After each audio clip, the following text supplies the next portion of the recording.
if I do. Covino and Rich. Are you ready? Honestly, how do I deal with you every day? Get ready. Turn on Val on the radio. Get ready. Whoa! Yeah! Holy mother nugget! And holy mother meatball! I'm the smartest man alive! You're so ridiculous. What? You're such a fool. Get out of here. Oh, I'm a disc jockey. What's a disc jockey? Turn it up. We're doing the show. Here we go. Covino and Rich. Let's go! All right! What's up? Yeah. Good morning. Yippity. Welcome to the show. Yeah.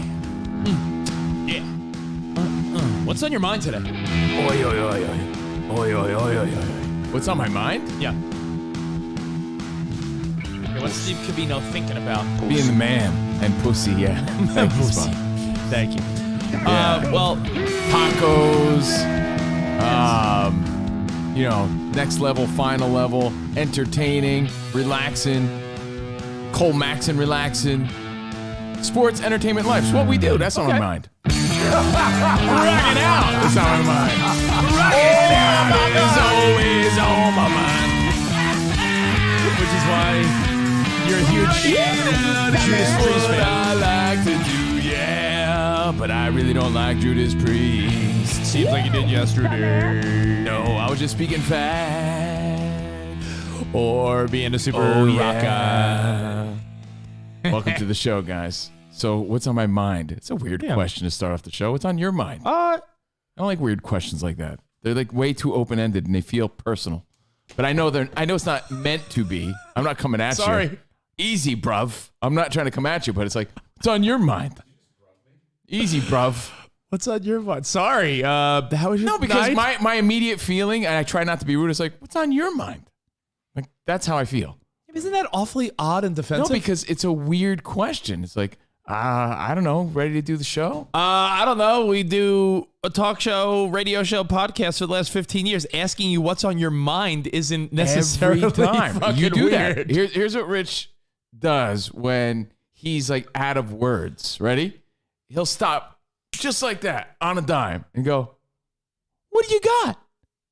That's a little awkward for me sometimes. I'm like, What you got? yeah. To me, it's like, what you got? What Tell you me got? What you got? What you got? What you got? Hey, Spot, what you got? I just feel like you were babbling. What you got, bro? Tell me, Spot, what you got? What do you got? How about that? I don't like it.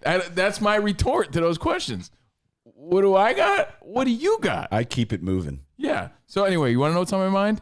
Monday Night Football. Okay. Life, struggles of life, but not struggles, like everyday struggles, not just my struggles, like what the world is going through. Politics, people protesting. If Gavin Newsom gets voted out, right? Yeah. Does Trump come in? That's what Biden's saying today. I'm like, really? Yeah. Trump comes in? That's what Biden said. What on earth So, are you talking about? These are things. I mean, what am I talking about? Maybe You I asked should have me. asked you. I mean, Who said maybe Trump's coming in? I don't know. Our president, Joe Biden, not like Jeff Biden, not like Bart Biden, Joe Biden. Joe Biden? What other Biden do you know? This is a Joe Biden impersonator. No, actual Is Joe that Biden. the Joe Biden? Hey, man. So these are things on my mind, and I only say that because when you're driving on the highway, because the commute to Rich's house it's a bit long. It's long. To be honest, it's like over a half Yeah, hour. to you get like totally undersold it. here. Yeah, it's long. It's but long. we're grateful. Undersold it. I was But when you I was go, getting to your place in like 16, 17 minutes. That is a lie. when you're going That on the is a highway, there's people pure- protesting Gavin Newsom and everything. An utter lie. Gavin Newsom, pretty gruesome. Did you hear this guy, Steve? 16 minutes, he just said. Yeah, because I play With no softball. I traffic. play softball in With North no Hollywood, traffic. and I get there I leave at 8:40 for a 9 a.m. game, and I get You know what's there on time. interesting about On that? Sunday, What's interesting about that, not Rich, on a is weekday. Spot made a good point. It's like, who's going this way for their morning routine? Did you It's just like, say? You know what I mean? Like most people would be going. Yeah, I don't think there's a New York. I don't think there's a Rich. traffic pattern the way there is on the East Coast. In- In New York, in New York? right? Like every single person from Jersey, Connecticut, and Queens and Long Island, everyone's going to Manhattan.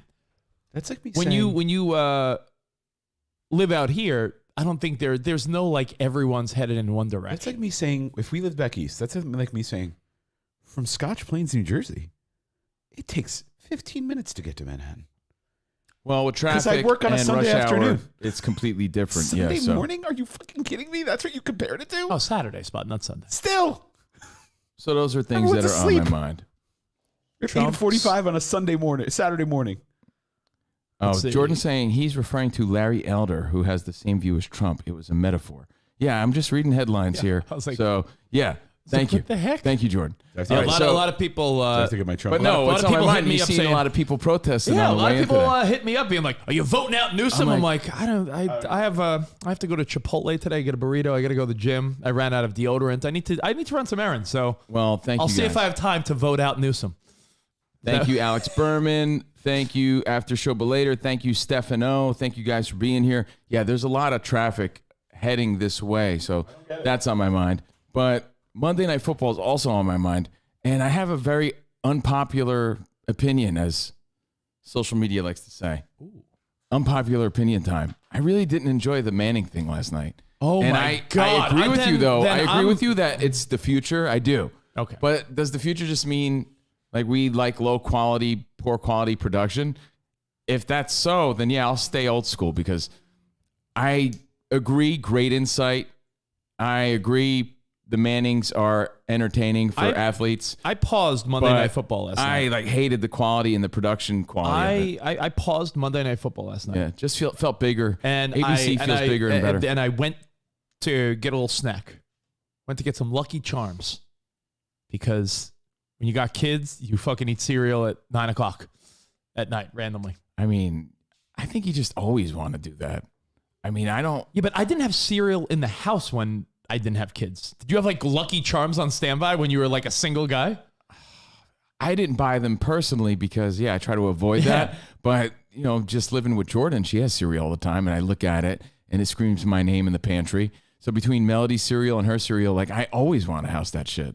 But I don't. Yeah. So Hey, Steve. Cinnamon Toast Crunch. Eat me, I'm tasty. I paused the game, and anyone that has Hulu TV, Hulu Drown Live, me in your milk. knows that if you pause it for too long, it's like one of the annoying features of Hulu TV, Hulu Live. When you pause it for too long, you get a screensaver, and then you don't just sort of pick up where you left off. Yeah. It's like the fucking most annoying trait of Hulu. Is it that cool maze like on Windows 95? No, it's like scenes from like mountains around the world. Oh, is it the star screensaver? I always love that one. No, it's not the pipes either. The pipes. So I get back and I'm like, oh, fuck. I was in the kitchen too long. And I put on the ABC broadcast by mistake. And I'm like, yo, this sucks my nuts compared to Peyton and Eli Manning. I was like, I disagree wholeheartedly. all I kept thinking was the Monday Night Football commentators, was it Levy and Riddick and all those guys? I'm like, yo, they got to be shitting their pants because no one cares about their insight compared to Peyton and Eli Manning, who hung out with Travis Kelce, Russell Wilson, Ray Lewis, and they're just shooting the shit like friends. Insight is bar none, right? I get it. You can't get greater insight Flying than... toaster screensaver? No, not that one. It Either. wasn't the flying toaster. toasters. It was the Cleveland Guardians logo. That's what that was. Same thing. Take a look, side by side. Insight-wise, you got, Super Bowl champions in Peyton Manning and Eli Manning and Russell Wilson, and who else was there? Who else stopped by? Ray Lewis, Travis Kelce. Yeah, I started Russell when Wilson. Russell Wilson was on. Because I told Covino, I I called totally him forgot. and I said, yo, this game is getting action packed. I was watching the game. I just wasn't watching the Peyton Manning feed. I called you, I think, when it was Okay, so 17-10 or 24-17. what I'm about to say is important, though. I was watching the game the whole time. Okay. I was watching on ABC. I know, but then But this is maybe important to the story. okay. When my eyes and ears are already adjusted to the big feeling of Monday Night Football with the actual broadcasters and the actual production and the actual sound quality that you're accustomed to, and then you go to this low budget looking feed with, I get it, greater insight and maybe more for today's viewer, it just felt so low budget, and I didn't like it. Rich, shake the mouse real quick. Oh, I'm sorry. Shake it. Sorry. There we go. There we go. There we go. Yeah. Flying toasters. I didn't hate it. I'm not mad at it. I think I- it's cool, but I have to point I didn't out like it something. better. It might be like loosely based on how you started watching. That's what I'm saying. Yeah. Like coming from the actual broadcast to then watching like a Zoom feed. But the same That's what it felt like. crystal clear, beautiful HD game. It just, instead of the commentators on the left panel, you had like the it. Mannings and a guest. And let me tell you, I'll tell you, I'm old school, I think, and I'm not. That's not a good thing. I get it that young people probably like it. It felt like I was watching people on Zoom talk about the game, and that shit was whack to me. Insight was great. The Mannings are great. To me- Russell Wilson's cool. to me, it's when you watch a game now, the reason why the Mets, even when they stink, get decent ratings is because Gary Cohen, Keith Hernandez, and Ron Darling are considered like essentially a live podcast while the Mets are on. Like they're just bullshitting. Did they go to the Met Gala? No, Bobby Bonilla did to pick up his annual check. Oh, did Yeah. he? I was trying to see if Ray Knight was there. Not the Met Gala. I saw Bobby Ojeda. Oh, wait. I saw Danny Heap was at the Met Gala. It wasn't the New York Met Gala?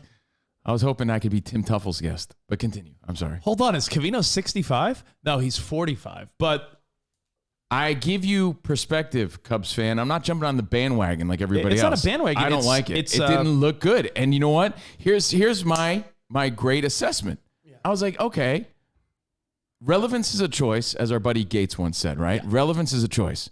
I'm sitting there watching the regular feed. I'm like, wow, this is a great game. The crowd was hyped, right? Rich hits me up and he goes, "You watching the Mannings?" I'm like, "Oh, I was like, how good?" I think I wrote to you. I was like, "How good I'm like, is oh, this?" I forgot that was on. I'm in this zone right now. So I put it on just to make that choice to see what's doing, so I know what's going on, to sort of take it in. And I kept it on, right? And I'm like, I'm not feeling this. But I'm not like reacting. And then Jordan turns around after listening to the whole other broadcast. He goes, "Why are you watching this? This sounds terrible.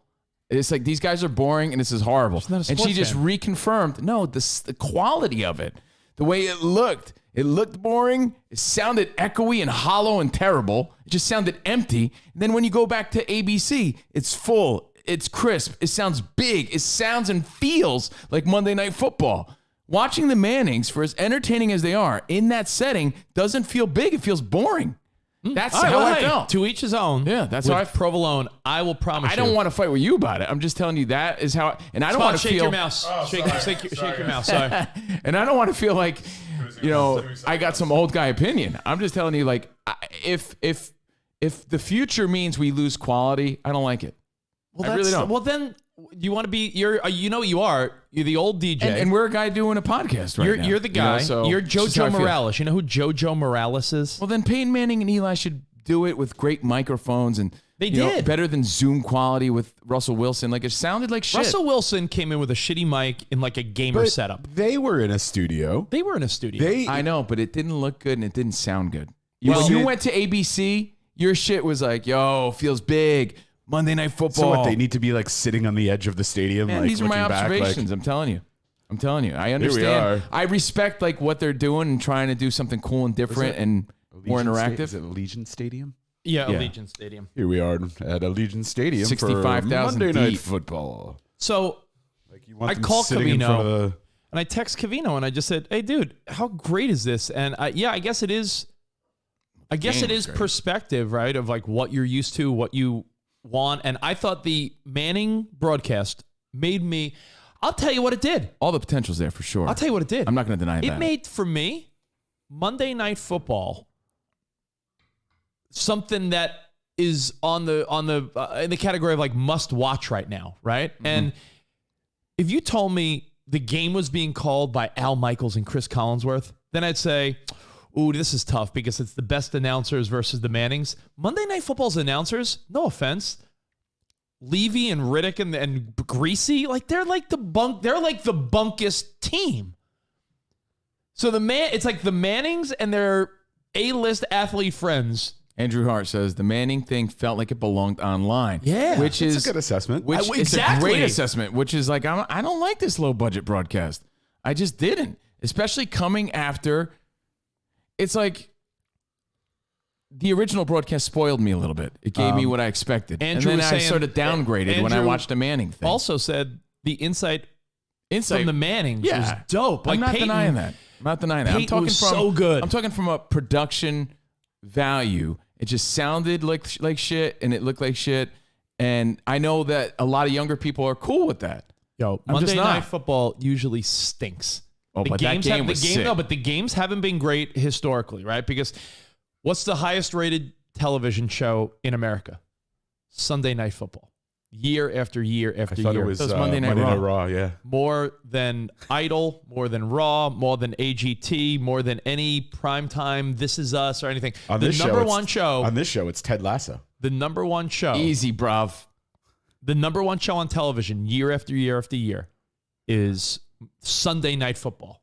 NBC, Al Michaels, Chris Collinsworth. That's the team, right? I'd be all over it if Trump were announcing. Yes, Mauser. Yeah. If Trump was there announcing the game last night with the Mannings, I would have been all about it. Sims, don't get me wrong.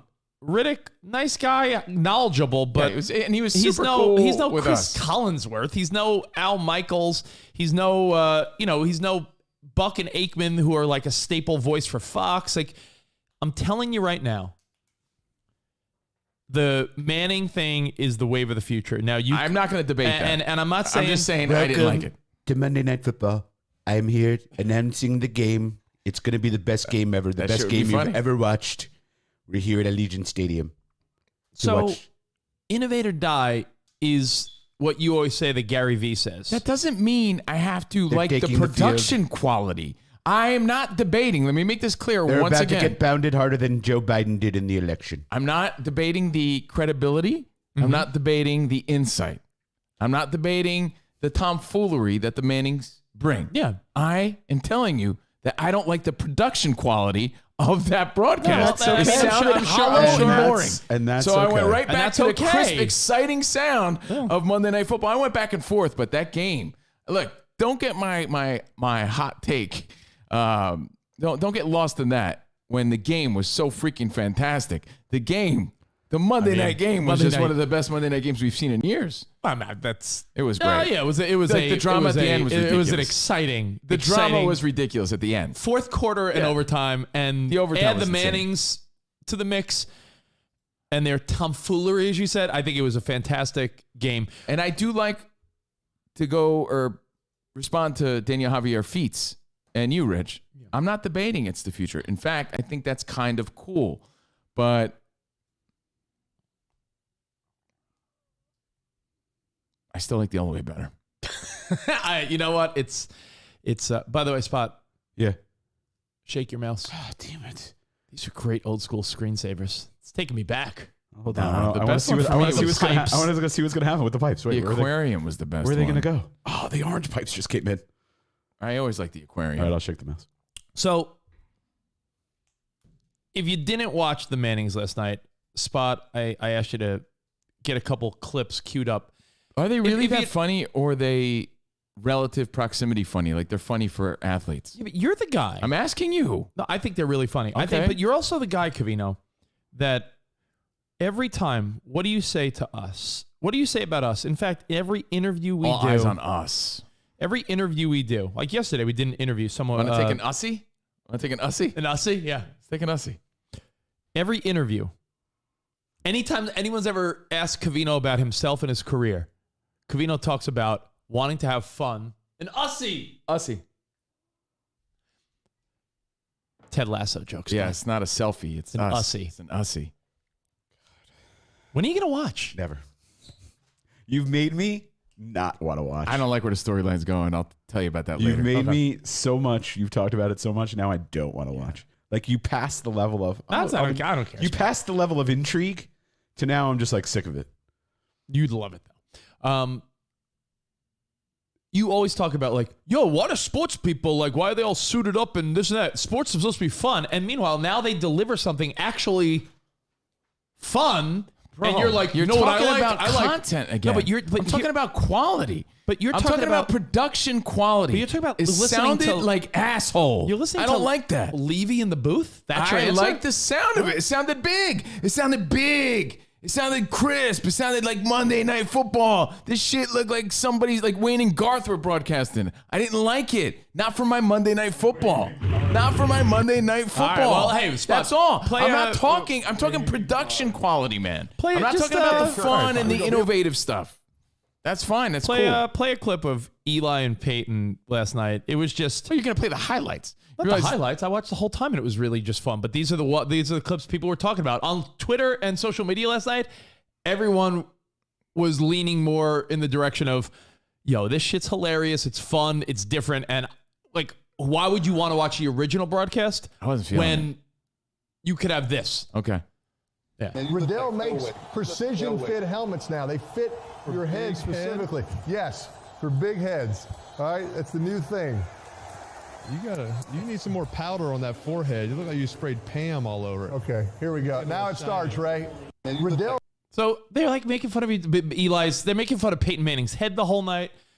Peyton Manning. Where's my favorite? Let's see. Pressure. If you can get pressure with 4, cover 2 man. I think like Ray Lewis or Eli Manning's fire alarm went off during the broadcast. Perfect. Fire alarm. While we're watching the game. They're distracting Oh, my to me. goodness. I just want to watch the game. Ray, That's you're the fucking best, man. great. Thanks It was for like a joining us, watch man. along. You know how Hey, people. Thanks you so know much, how man. Yeah, some I people learned a teach lot. his own. I'm just giving you, I don't think everybody loved it the way everyone was hyping it, the way you were hyping it. Remember when it happened in my apartment during our show? Yeah. It's the same thing. Yeah, give me one more spot at the beginning when this whole like he's so into it. Can 3-jet church. Here we go. Be alert on the weave here, right? 1 mid trip stripe bunch, H settle, 51 scat, H weave Distracting. rail, Y line, can 3-jet church. Blue 20, blue 20, easy. Can. What's a can mean? He just canned it right there. Those are 2 plays I just called. I cannot, this helmet doesn't fit. I have Shocking that a helmet made doesn't fit you. helmets. They didn't have a double XL helmet to fit that forehead. All right. He called 2 plays in the huddle, right? I don't the know, first man. play, It's distracting he didn't to get the me. look I that wanna- he wanted, so he canned it. But to the every second play, when they get to the line of scrimmage, to wrap this up, when they would get to the line of scrimmage, it was cool to have Peyton Manning with his brother and, like I said, Russell Wilson, Travis Kelce. They were talking about stuff that you don't know and I don't know. For and sure. I found that so insightful and fun. Not like debating like that. Peyton That would is cool. Peyton would say, man, look at the Ravens. When they play zone, they stink. Play man-to-man. All right, look, what's going to happen is, see the 5 guys up front at the line? They're going to drop 2 guys back, and that's zone. And they stink when they're in zone. Watch what's going to happen. And then That's cool. Like, and it's the stuff that the casual fan isn't observing. And when you see wizards and masters of it, like the Manning brothers, and then Russell Wilson came in there, and they were asking interesting questions. Like Eli asked him, hey, listen, on the Seahawks, when it's towards the end of a game and it's a close game, does your offensive coordinator tell you in your ear, like, yo, Russ, we're in 4-down territory? Or on 3rd down, do you not know, hey, are we going for it on 4th? Like, and he's like, nah, my coordinator, like in the 4th quarter, we're always on the same page of like, if it's 4-down territory. And I just thought that was so much more interesting and fun than just hearing 2 fucking old guys in suits in a booth, which is your number one complaint about sports. I think they're on the right track. I think there's a place for that for sure, and an audience for that. Which is for why sure. And I think they're the perfect John guys Boyd, for it. but- John Boyd, which is why Romo in the booth was such a success, because he had that insight. This is just more of a casual version of this, where Romo plays the fun guy to Nance being the straight guy, which I think they're fantastic. This is even more casual. You're right. It does seem like something that is streaming, but newsflash, what's the future? Streaming. Well, that's why the I said future's maybe not from television. watching the regular broadcast first sort of fucked with my perception and eyes as I went to this lower budget broadcast afterward, and I didn't really vibe with it the way, Rich, there it is. That is my There's your favorite screensaver. screensaver. See, this is why you got to get tier 2, guys, for our high budget broadcast. For our high budget screensaver broadcast. Got the little fish swimming by. So Covino, to wrap it up, Shake the mouse, Spot. Shake the mouse. to wrap it Thank up, you. how would you make it better? You would want them just. Do you want? I like them on the screen. I feel like them being on the I screen hate was the distracting. hollow sounding. I think it's distracting. Maybe it's just not for me. That's all. It's for other people. But I'm not jumping on the bandwagon just yet. I didn't really vibe with it that much. And that's no knock on them. I think they're doing the right thing. I really do. And I do think that's how younger people might consume it and enjoy it. But I don't like it. I could tell you that's how younger people consume it, because when we worked at Looks like ESPN, When we worked at ESPN, Covino and I did something called Covino and Rich March Madness Mania or some shit. Oh yeah. Wasn't it like No, a 12 not hoop streams. March, that's 13-hour. Yeah. Oh, that thing. Like Covino and Rich March Madness Mania. It was our basketball bonanza. basketball bonanza. You were close. That was the most viewed thing we ever did on ESPN. Hoops Mania, basketball bonanza. We had millions of unique clicks that day. Yeah. And you know what it was? It was a EA watch. Lion. Essentially, it was the a most watch watched thing we've ever done. It was a watch party. It was Covino and I reacting to fucking basketball games. And we know Jack diddly squat about college basketball. So I'm just saying, and like, we broadcasted I'm for no, 13 hours. I'm no expert. In fact, there are times I get bummed out that we're the age we are, because part of me feels like we're in this in-betweener. You know how we're in-betweener in life, and you love to say we can relate to the old guy and the kid because, like, you understand. Yeah, I say I'm fluent in both languages. Yeah, you're I'll fluent. throw out some old guy references, but I understand what young people like and what they consume, and I get their jokes. Yeah, if you're 40-ish, you could understand the life of a 60 or 70-year-old, life before social media, life before the internet, life before all that shit. But if you're 40-ish and you stay up on things, especially if you work in media, you understand social media and the life that someone younger lives. But you know what that does also? Like, you know what the future is, but you're too old for the future. Right? I just didn't like the production quality. No, I'm not saying you, bozo. I'm saying you said me. You and I. Oh, okay. Like, meaning we're not the 60-year-old guys in the suits in the booth, but when they officially do transition to, like, the young streaming people, they're going to choose some, like, 25-year-old dude with sneakers and a jacket. You know where I really vibe like with the you? Met Gala. Yeah. And so it's either going to be Steve Levy. Met Gala? You mean Frank Ocean's going to be there with a green robot? Yep. It's a either, robot baby? It's either going to be Levy in the booth with his gray pompadour and suit on. Eugene Levy or Steve Levy? Or it's going to be a 25-year-old influencer doing some stream. Like, and where does that leave a 40-year-old is my question. Yeah, like if it were you doing it, I feel like if it were someone like you. I would love the opportunity, But Spot. no. But I'm not saying telling you, but I'm saying if it were someone like you in your style, I feel like you would still roll your eyes because I think you want polish. I like polish. Out of I sports. like a mix of polish. You want polish out of your official sports events. I think there should be a little mix of it. Yeah, I do. You don't want I jokes. Don't think you want I good like production jokes. value, and you want I like jokes. stats. It sounded hollow, like shit. It sounded ass. But anyway, I think that you make a great point in if I was part of the Monday Night ABC team and they're the same company, it's sort of weird to me that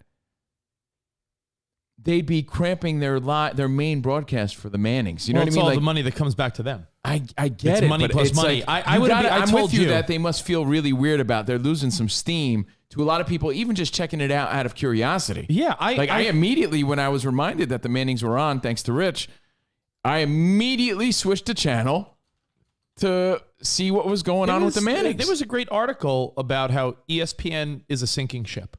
Yeah. As far as like Unfortunately. not adapting, and that's not bitter feelings. I It's mean, just that I the world enjoyed changed. working there. It's just with the world changing, SportsCenter was their main thing. Now with smartphones, SportsCenter is obsolete unless you want to go there for a personality like Scott Van Pelt. Happy 42nd. So SportsCenter. it has to be personality driven because no one's going to SportsCenter for highlights anymore. You got your phone.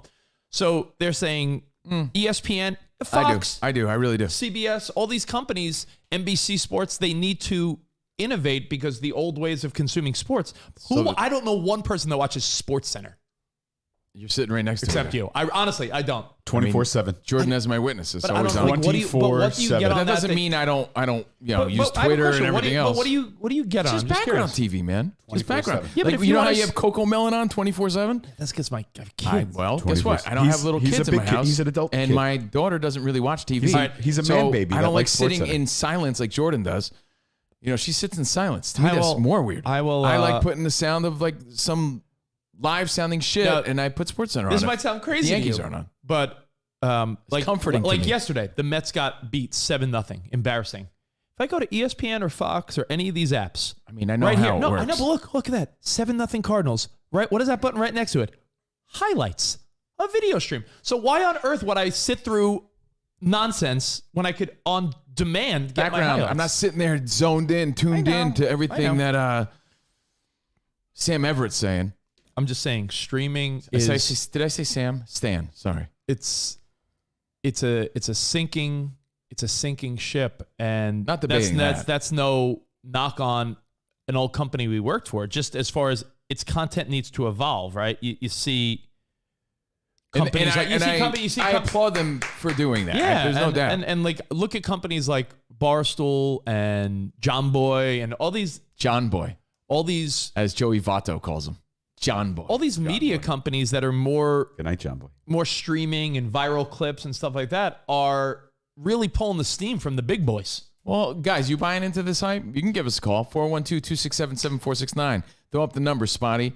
Let's get interactive. Let's stay live, 412-267-7469. You know, my goal here is, we're not in the SiriusXM studios anymore, but I don't want it to feel like, we're in our grandma's basement doing a low-budget broadcast. Like, I think there should be... No, we're in Richard's bedroom. No, but I think mic quality, things like that do matter. They do. And I think there should be a good balance. And I think that the Manning thing was on the right track for sure. I'm just telling you, from going from the professional broadcast to the other one, it didn't seem as awesome as the world was making it seem last night. And I might tune in next week and feel different. You know what? That is interesting because the people they did have involved, I saw a lot of heavy hitters. Yeah, that's cool. Outside of Peyton and Eli, a lot of heavy hitters. Yeah, Spot. For a high budget. When you know all the names. Russell Wilson. As like a casual football fan. Right. Like Spot's like well aware of everyone that was on that You broadcast. would assume that either themselves or the company doing the broadcast would invest in saying like, all right, we're going to send you this kit that has a high quality camera, a high quality microphone, and a fucking laptop. So you look good for this no one cares national anymore. broadcast. No one cares anymore. Listen to our other stomping grounds. ESPN was one where we worked, right? We still work at SiriusXM.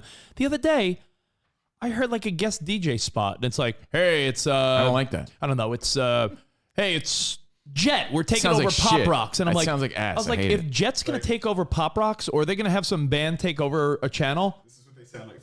Yeah. Hey, what's going on? It's Jet. Hate it. Spot, turn your mic around. We're playing our best hits. It's Jet. It's an automatic tune out for You're me. on Pop Rocks. This But- first song Right. is from We were Weezer. we were We went on tour with Weezer once, and we really like the song. It's Beverly Hills on Pop Rocks. That's what it sounds like. It sounds awful. That's what it sounds like. I listened to those, and that's what it sounds Quality like. But no is one cares. important. I'm just telling you that I've noticed, and you've noticed, that. And you know who the first person to notice was? Our old pal, Kid Kelly, would always complain about when he would hear other radio stations, things at Sirius, things on TV, where he'd be like, yo, like, where's the pride in the quality from back in the day? I think you should have a high level of it. You used to get in trouble on old school FM radio if like a jingle wasn't tight enough. Like, Z100 song starts. Like, if it wasn't tight, the boss would be like, yeah, your jingles are loose. No one gives a fuck. People stream music that has dead space in between and ads in between. His Like jingles are loose. Yeah, but No, my yeah. jingles And are now loose. there's a mix of like, you got to be casual. You don't want to be overly polished. Dude, that's not what the like world there's- wants. if That's you're- not what if young you're people are used streaming- to. I get it. if you're streaming- And the pandemic changed our expectations There's 1,000%. Spot, hold on. There's If you're an echo in this room that drives me insane, and I could invest That's in rich. equipment to get rid of it. That's bad mic technique. But it still drives me a little bit insane. But you know what? People don't care because I hear other people shit, and it's shit. It's like fucking Windows 95. I care. Anyway, we don't have to harp on it. No It one was- cares. No one cares. Listen, Alex Efforts, if people cared, multimedia, $1 million, $1 billion companies. People do care. When I hear that shit, when I hear a guest DJ, hey, give me some fucking, hey, it's Olivia Rodrigo on SiriusXM Hits 1, and I chose my favorite songs for the summer. Pfft, fuck that. I hate how it sounds. Off. I don't want to hear her playlist. I don't want to hear her empty, hollow sounding production. Off. I'd rather hear, you know who the worst- hey, Spider Harrison. Spot, we got that little bouncy thing. Hit the mouse again. Oh, God damn it. Yeah, screensaver's on. I know. Hold on. I want to hear some professional sounding shit, but that's just me. So I'm just speaking on behalf of the old school. Professionalism in that regard has taken a step back. I'm not saying I agree with it. I don't want you to think I'm a fan of loose jingles. I don't want you to think I'm a fan of loose jingles, poor production, and I like them loose. And just simply bad microphones. You know what? Like even at SiriusXM and iHeart and all that, I know for a fact because it happened at SiriusXM and it happened I saw it at Fox when we did our first show at the Fox studios. They used to provide top-level headphones. Oh my God. SiriusXM, iHeart, Fox, ESPN, every place we've worked over the last couple of years.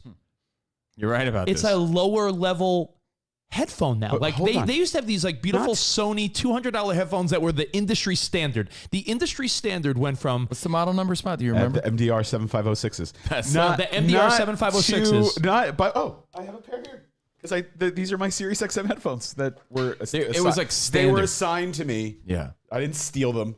But yeah, the MDR 7506s, these headphones that are professional studio quality. Put a close up on those spots so people in the years. tier 2. This was the industry standard FlexCam headphone. This is the industry. It's a spot on them because I had to label them. But the Sony, it even says professional on the side. MDR 7506s. They're fantastic. I put little things on them so the earpieces would get protected. Let me tell you, they handed me this pair of headphones on Sunday because I was the third guy, and I don't think they were expecting me. They handed me this pair. It was wrapped tightly. The wire looked like it was pulled from across the studio. Like it has like these things. These things were not curly anymore. Yeah, I saw. They were treated. The only one side earpieces were all torn apart. Yeah, one ear worked. If I delivered a pair of headphones to someone at a studio when I worked at Z100 like that, I would have been escorted out of the building. The point is quality has gone down. Yeah, the point is like even the headphones that they supply guests and hosts with, it's different. I'm not saying I agree with it. What I'm saying though is no one on the consumer end of it seems to care as much as you would think. Because I remember when I first started doing the Have Kids They Said podcast with Nicole. I was like, is there production? Is there a voice guy? What are we doing? And they're like, nah, podcasts are loose. Like, it starts with like a bed that plays for like 10 seconds, and then you just start talking. I'm like, that's it? They're like, yeah, that's what people want. No one wants like the show. Like no one wants. It's what people have grown accustomed to, right? Because podcasts basically start off without the means of higher production. Like we could have easily continued this podcast in my living room, and the podcast itself wouldn't have suffered. Oh, I agree, Spot. Like we invested in this space to look more professional. Find a balance. Lynn, it's like by no means is it like Lynn a is TV right. studio. Lynn is right. There's dead air, loose jingles, and all the stuff that would never have flown back in the day. The end. And if you want to tie it back, like I said, to our original conversation, Eli and Peyton were super entertaining. I agree with Covino 1,000,000,000% that it seemed like something that would stream on the app or something online or not the main thing. But that's how people want personality. People want behind the scenes. People want that personal connection. Guys in suits in a booth doesn't connect to the younger generation. And I'm telling you, being an in-betweener, I'm leaning more towards enjoying watching Peyton Manning and his brother goof off with Russell Wilson opposed to 1st and 10. Oh, 3-yard pickup. That makes it 2nd and 7. Like, I don't want that anymore.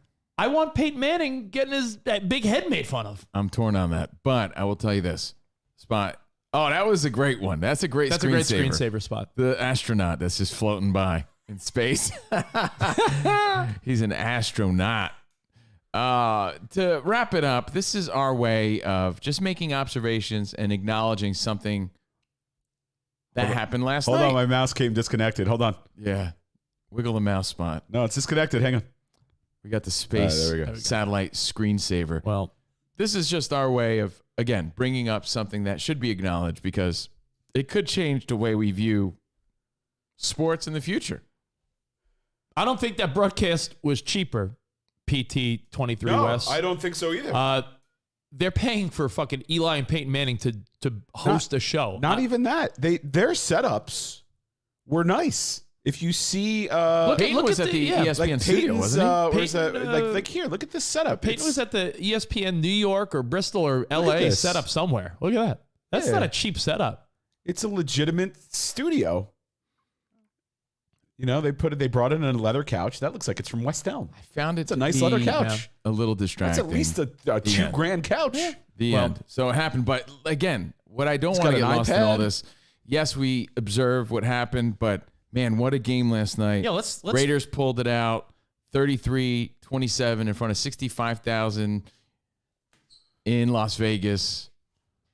John Gruden, I think he shit his pants at one point because they could have lost that game. Afterwards, They had to win. at the end. Afterwards, Carr was saying how, if we would have lost that game, Yeah, oh yeah, that's what I'm I saying. don't know how I would have They slept. couldn't have lost that game at that point. My mom is a Raiders fan, and she Yeah. called me right around overtime, and she's like, "Richie, they won." I'm like, "I'll talk to you tomorrow, Ma." And then I was like, "Oh wait, no, that's not a touchdown."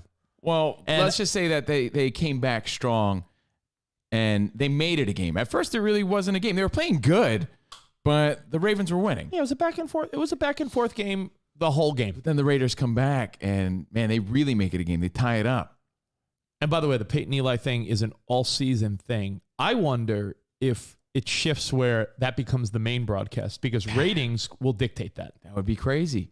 What if ratings? They had to feel the heat. I'm not debating What that. if ratings came back? The and- ABC broadcast felt the heat, for sure. I bet you if you look at the age demo breakdown, Yeah, they're weighing it out. they're, Executives are waiting. they're weighing it out. Yeah. They're saying, 1834. Oh, they prefer the And you Peyton gotta stay Eli. younger. And Yeah. then, oh wait, but then again, 3554. Because an older is, yeah. fan, right? It's all about winning over new people. That's what marketing's all about. Yeah. Right? Once you're hooked, you're hooked. Old people are going to still watch, but now they're going to be forced to ESPN2. Yeah, right? or the app or something. And they're yeah. going to want to win over the new people to keep them around for the next 30 years. So there's a good chance if the ratings are there that the Mannings will be the main broadcast on ABC. That's going to be crazy to see. So stay tuned. There's a SiriusXM interview with James Hetfield. I saw that with your rock bro. What's his name? Your rock bro? Oh, Rock Bro. Rock Bruv. Yeah. Sean the Butcher. Sean the Butcher. And he said he got to interview his hero. Someone said, good interview, but the audio was awful because James Hetfield's in his living room. Have to be honest. I had the opportunity. I was asked first to do it, and I have a prior commitment to this. They gave me a 4-hour window I had to be ready for, and I'm like, well, I got this to do. You know, if you guys want me on standby, how about you make me full time? Let's do that. Anyway, I would have interviewed Metallica. no, I also knew that it was going to be like a low budget sort of thing. If it was a sit down with James Hetfield, Yeah. then okay, cool. I actually have James Hetfield in the news. I want to talk about him later, Metallica. But Sean the Butcher, on the side note, he did a great job with James Hetfield, and we're playing a lot of the highlights on SiriusXM Turbo 41. But again, yeah, quality. We've gained a lot through technology, but we've lost a lot. I always use music as the analogy. You know, we grew up, we wanted the dopest sounding system, the sound system, speakers, equalizer, everything. We wanted our shit to sound crisp and high quality. Now people listen to music on their shitty phone, on their speaker, on their phone speaker. You know, we've gained a lot, but we've lost a lot. I listen to music 95% of the time on my Amazon Alexa, and it sounds great to me. Perfect example. I don't even have another. I mean, I just moved, but I don't even have another setup. But you've I gained use that access. You have great access to your music, but you listen on a little shitty speaker. No, but because that Yeah, little you don't shitty even have the speaker, nicer- that little it's- shitty speaker is linked up to Amazon, SiriusXM, all our I streaming know, but stuff. you So what lost I'm quality. Yeah, but is the Amazon Alexa not good enough for you? Absolutely when not. Sarah's listening in the morning, I'm like, 100%. it always sounds good It's to me. maybe it's No. loud enough, but it's not good enough. Sounds Not good to me. No, it's Yeah, but you it that's doesn't have the frequency range that a fuck normal. no, like not even close. Hell, even AirPods have a better frequency range. Yeah, Well, I find listening to the Amazon Alexa but that's for why music it also good didn't- enough when you're just making dinner or doing something. It sounds good to me. I like I've never quality. been like, that sounds bad. Sounds like ass. We've gained a lot, but we've lost as a Well, result. the littler ones, they've worked to improve the technology.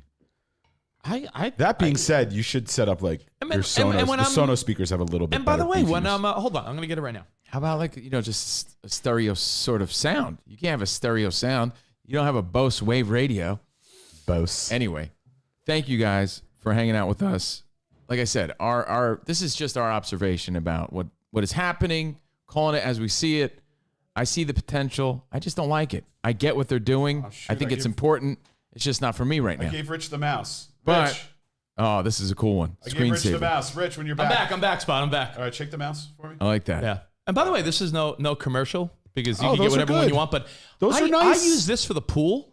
And this is as good as anything. I'm telling you, it's ultimate ears. It's a little like I bring it outside. I Bluetooth it to my phone. These are ultimate ears. Our friend Shannon has one of those. There is. I got the JBL and we one. bring that to the beach. I love it. you have I the love it JBL for that. one, That's not what I'm but listening. what I'm saying is, but that's not what I want to listen to my music on like every day. This is as good that's as the for the stereo beach. you had when you were 13 in your room. This is better than that. Oh, maybe, but I mean, why would I want that now? When I have better things. This little what looks like the size of an Arizona iced tea can. That's good for the beach. Actually, this is that's what's not in good Jay-Z's for your pants. home, though. That's not good for your like homeless. Yeah, that's good for portability. Obviously, it's good enough for on the go. But when you have the ability to set up a good setup in your house, right? You could have like cinema quality sound in your living room on music. Like I have that. I have the sound bar. I have the subwoofer. I have the two satellite speakers. They create an immersive sound experience just for music. Yeah, I got that. But I have one of those. I have a JBL one. They're fantastic. These things are. Turn it on. I want to hear it.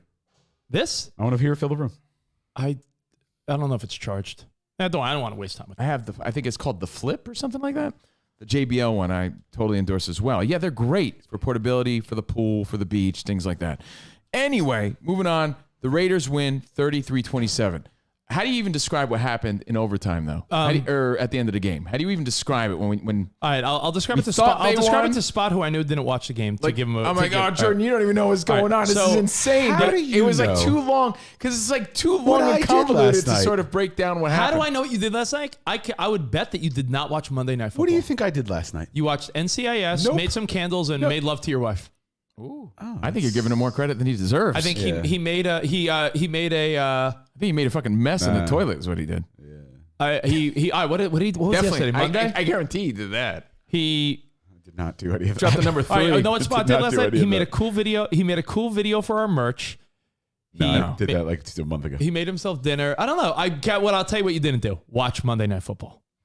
That's a fair assessment. And as a guy who's on Fox Sports Radio, you probably should. Why? I have you guys. Okay, No, that's don't true. rely on us. Yeah, rely on me.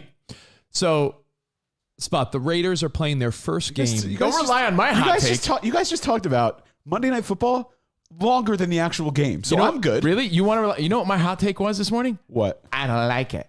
I don't like it. I don't get it. But I tell you what, I think you and I think that's a good conversation because I think it is something that everyone's thinking, like, is this how we're going to watch things moving forward? I think yes. Listen, I mean, we're a long way from Howard Cosell with his fucking fancy coat in the booth. Like, things have changed, and it depends on the ratings. That'll really dictate it. Describe to Spot. I will. I'm going to do it right now. What happened at the end of the game? So, yesterday? Spot, here's what went down. Yesterday Really cool. was the first game. Fourth quarter was nuts. Let me give him the quick summary uninterrupted. So, Spot, last night was the first game in Las Vegas. No, in front of live. Can you let me, you interrupted me. Okay. I mean, Last night was the first game in Las Vegas where fans were allowed to attend. So this was not necessarily the debut of the stadium, but the first time the Raiders really got to debut and unleash their new home digs, right? that's so important to the story. It really Here is. they are. This crowd is going insane. New city, Football in Las new Vegas. town, Yeah. football in Vegas, and I think was it Cowherd or someone from Barstool. Someone said online, like, yo, John Boy. Someone said it's like the Raiders were designed for Vegas. Just like their vibe and their sleaze and I don't know. It's something about the Raiders. They just look good in Vegas, Their right? sleaze? There's something about them. I made that part up. I feel like you were designed for Vegas. So the Raiders are playing in their new stadium. Did you hear what they played last night? What did they play? Not Judas Priest. Living after midnight. I can promise you they did not play that. I can promise you. Yeah, it was fucking can great. The crowd was promise like, yeah, the crowd was going nuts. Stadium anthem. Go ahead. So the Raiders playing in front of their home crowd for the first time at the new stadium, new city, rebirth of a franchise, essentially. with high hopes because Gruden's been there a few years and they've really struggled. And it's like, yo, the Raiders, is this going to be the worst or what? Are the Raiders going to continue to struggle or are they turning it around? So, is this really a trust the process scenario with Gruden? Yeah, what did he sign? Like a 10-year deal? 10-year deal. We're like Yeah. 3 years deep, I think, right? And it's like, all right, well, so far you've sucked my nuts. Even Right. one time last night during the But broadcast, Peyton goes, he's building, you know? Peyton said during the broadcast, you're looking at a 6-11 team. You guys have Raiders that? They'll be like 6-11. So the game gets off to a rough start for the Raiders. They're losing by a touchdown or so. Now, fast forward to the second half of the game. Fourth quarter. Ooh, Raiders start to show some life. Now it's 17-10. 17-17. We got a game. Then it's 24-17 Ravens. And you're thinking to yourself, it's fucking over. Ravens won. Raiders get a touchdown. 24-24. Couple minutes left in the game. Ravens go up spot 27-24. And you're like, that's a good game, though. But the Raiders are going to lose. With like a minute left, they get into field goal range. Tie the game at 27. Insane. Really excitement. Really high levels of excitement. 27-27, they go to overtime. That's a tie. They go to overtime. And Russell Wilson and Peyton start joking about how stupid ties are in the NFL. Another great conversation they had. Russell Wilson's like, why is this the stupidest thing ever? And Peyton Manning is like, yeah, because you don't know if you should play for the tie or the win or the loss. And it's like they're all agreed. You know who else doesn't like ties? Ted Lasso.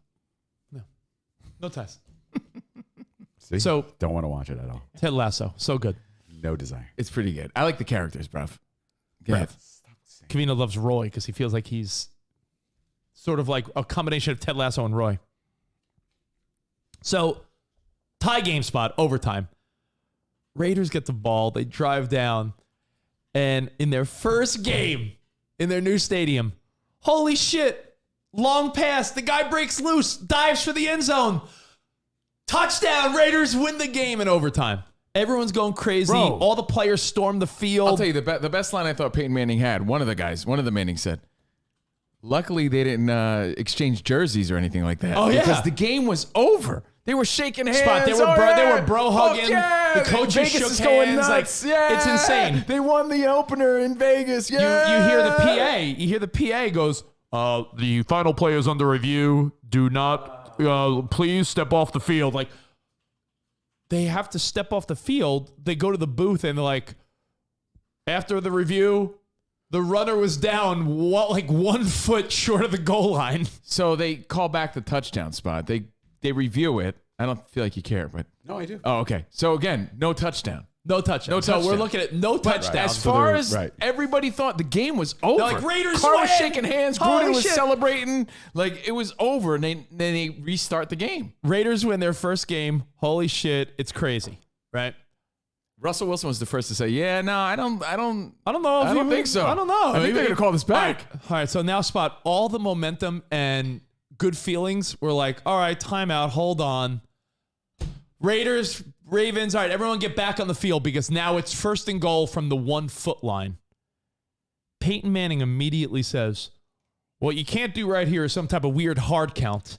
Because if you do a weird hard count at the line of scrimmage, like, you know, when the quarterback's like, blue foot, blue foot, and they just call on. When you do a hard count to try Someone's to gonna get, go offsides. someone may jump off sides or false start. There's always a fucking idiot that and does as that. Peyton Manning predicted, all of a sudden, whistle blows. False start, number 70. 5 yards. They have to back it up. 5 yards. So now it's first. 5-yard penalty. Now it's first and goal, but they're backed up. Nothing on the play. Next play. Carr throws to the end zone. Boom, batted up in the air. Spinning in the air. Spinning in the air. Ravens interception. So now they got it back. No! Lamar Jackson's like, all right. And then, honestly, I'm like, fucking, it's over now. Wow. I said, Raiders have to win. You and I were This is the texting. worst, but now the Ravens are going to Hold on, win. I gotta find You Covino's just gave text. Lamar Jackson a second chance to win this. You guys fucking You wrote to blew me. it. Your text to me. Holy shit, what a win. Holy shit. And I wrote, what a game. And then you wrote back, oh my God, are you kidding me? Yeah. Ridiculous. And then I wrote to you, holy shit, after the interception. And then you were horseshit. They're going to lose now. They're going to fucking lose. I just thought like that was their chance and they fucking blew it. So the Ravens get the ball back spot because of this interception. They start marching down the field a little bit. The Raiders lost a little momentum with the offsides, the false start, and everything. then the interception. So I was just going, they lost momentum now. They're in their head. Ravens got this. Russell, Wilson, Eli, and Peyton were like beside themselves. Like, yo, if they lose this game, the morale, everything's going to be destroyed. Fans, the first opener. game. So, as luck would have it, Lamar Jackson takes the ball, scrambles, fumbles. Raiders get the ball back. You know who caused the fumble? Carl Nassib, the first gay player in the NFL that's open. A really fucking dope play. Knocked it out of his hands. And the Raiders then, you thought, oh, they'll just line up for the field goal now. Blown coverage because they thought the Raiders were just going to run the ball. Blown coverage. Carr heaves it up like a rainbow. Right into the receiver's arms. 6 points. Raiders win. Place goes nuts. Yo, if you're a Raiders fan, that must have been the most emotional fucking 5 minutes of your life. Gruden especially, too. Gruden especially. Because if they blew that fucking game, that's the importance, too. I know this sounds corny and superstitious, but you want to win the first game there with, a packed house. For sure. It just sets the tone a little bit. Like in 2009 when the Yankees won the World Series, their opening season at the new stadium. Know what I mean? Mm-hmm. So anyway, thank you guys. Sports, Stefano. Sports. It was a really great game. So great, man. So I can't say enough about it. Really fantastic game. I was a little disappointed that Bachelor in Paradise wasn't on. But for that game, I make exceptions. It's on tonight. It's all good. You know what? It's funny you should say that. I misspoke then. Yesterday on Sirius XM, I was like, you got options tonight. Bachelor in Paradise or Monday Night Football? I don't know if I could contain myself. Yep, you were wrong, bruv. I was wrong, bruv. All right, so I have another, I have a nice little spot. We got the little squiggly lines on the screensaver spot. Yeah, hit the mouse. Yeah. This would have been perfect for a Throwback Thursday. But these things really do take you back, huh? Like, we were mesmerized by this shit. Like, I remember getting a computer, like, Mom, come here, check this out. Yo, look at the screensavers. I had a Hewlett Packard. Oh, what was the one I had? HP. I had an HP something, though. It was like, I was really proud of it. But the screensavers take you back. Let me ask you one last question, because I know we're going to get to... Well, I have a good transition. We're going to get to stuff other than sports, and I know you have a transition, but one last question about the game. All right, bruv. Not to break it down, bruv, too much, because we're not a sports show. Oi, bruv. Unless it's Sunday, when we're the ultimate sports show. Sunday Fun Day on Fox. I feel like you talked less sports on Sunday.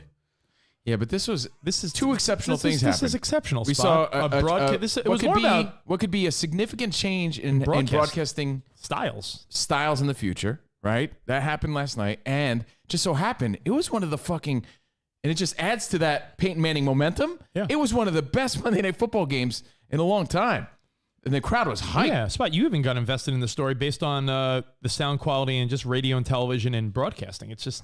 That was more the conversation in the beginning. So we're not trying to nerd out on sports. The sports question for you is, you know that when it comes to sports, my favorite catchphrase, little windows. Is there a part of you that thinks that one year where Lamar Jackson was unstoppable was the year he should have won the Super Bowl?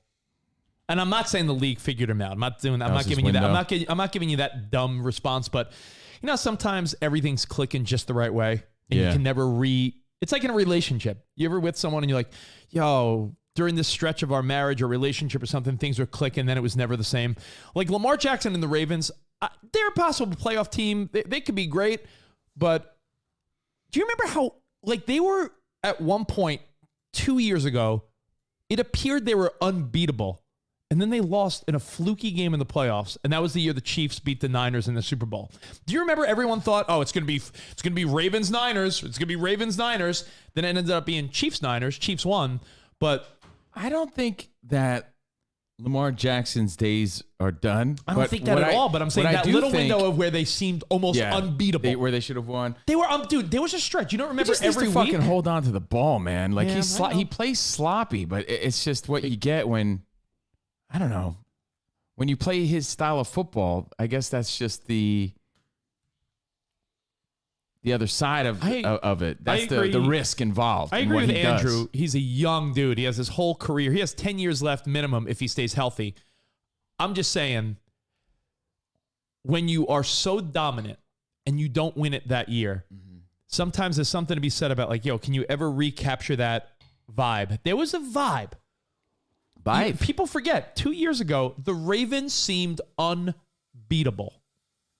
Like when he was rushing for 100 yards a game and throwing for like a couple 100 yards a game, unbeatable. He's no Joey Flacco. I know. I've always said that.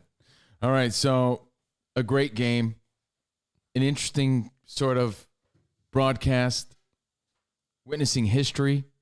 Welcome to our show, Covino and Rich, where we're trying to find a balance. Still a work in progress.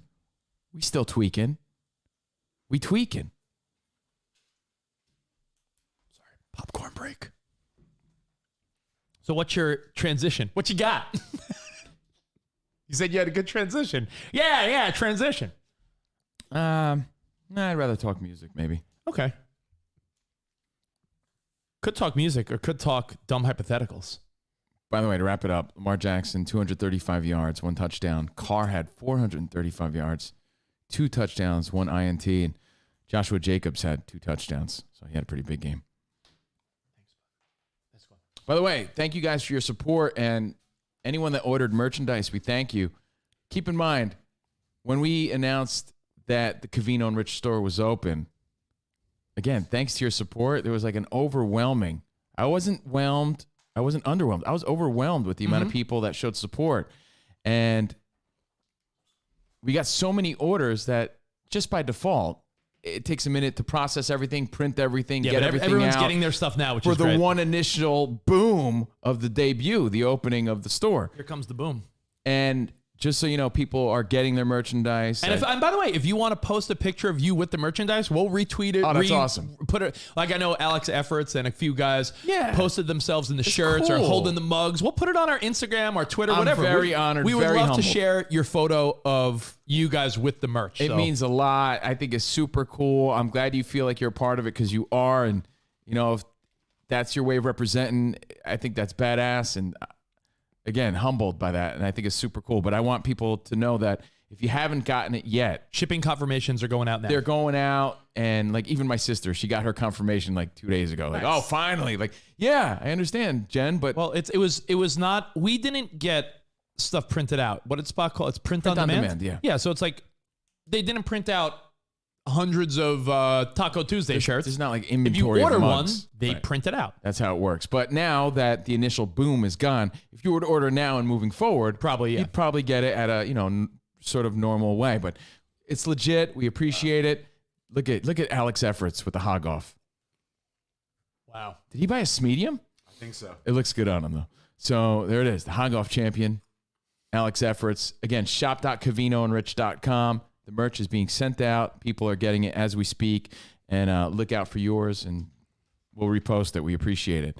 I had a quick deep thought based on you and I doing the same thing this morning, which was looking through headlines and realizing that everything stinks.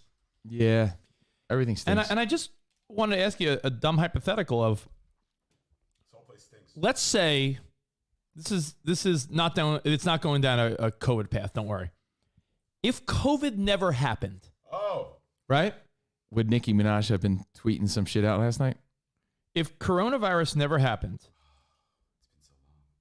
like what do you think we would be consumed with? Like I know it sounds like I know that's so unpredictable of that's a fucking really open-ended shitty so what's question. The secondary story? But what I'm saying is like right now when you go through every story is like this person's stance on a vaccine, people arguing about it, COVID, things shut down. Like where would the world have been right now if not for coronavirus? Like, do you feel like what would the headlines have been? We've just proceeded as normal. And like, I don't even know, like, I feel as though coronavirus and vaccines take up 80% of every newsfeed.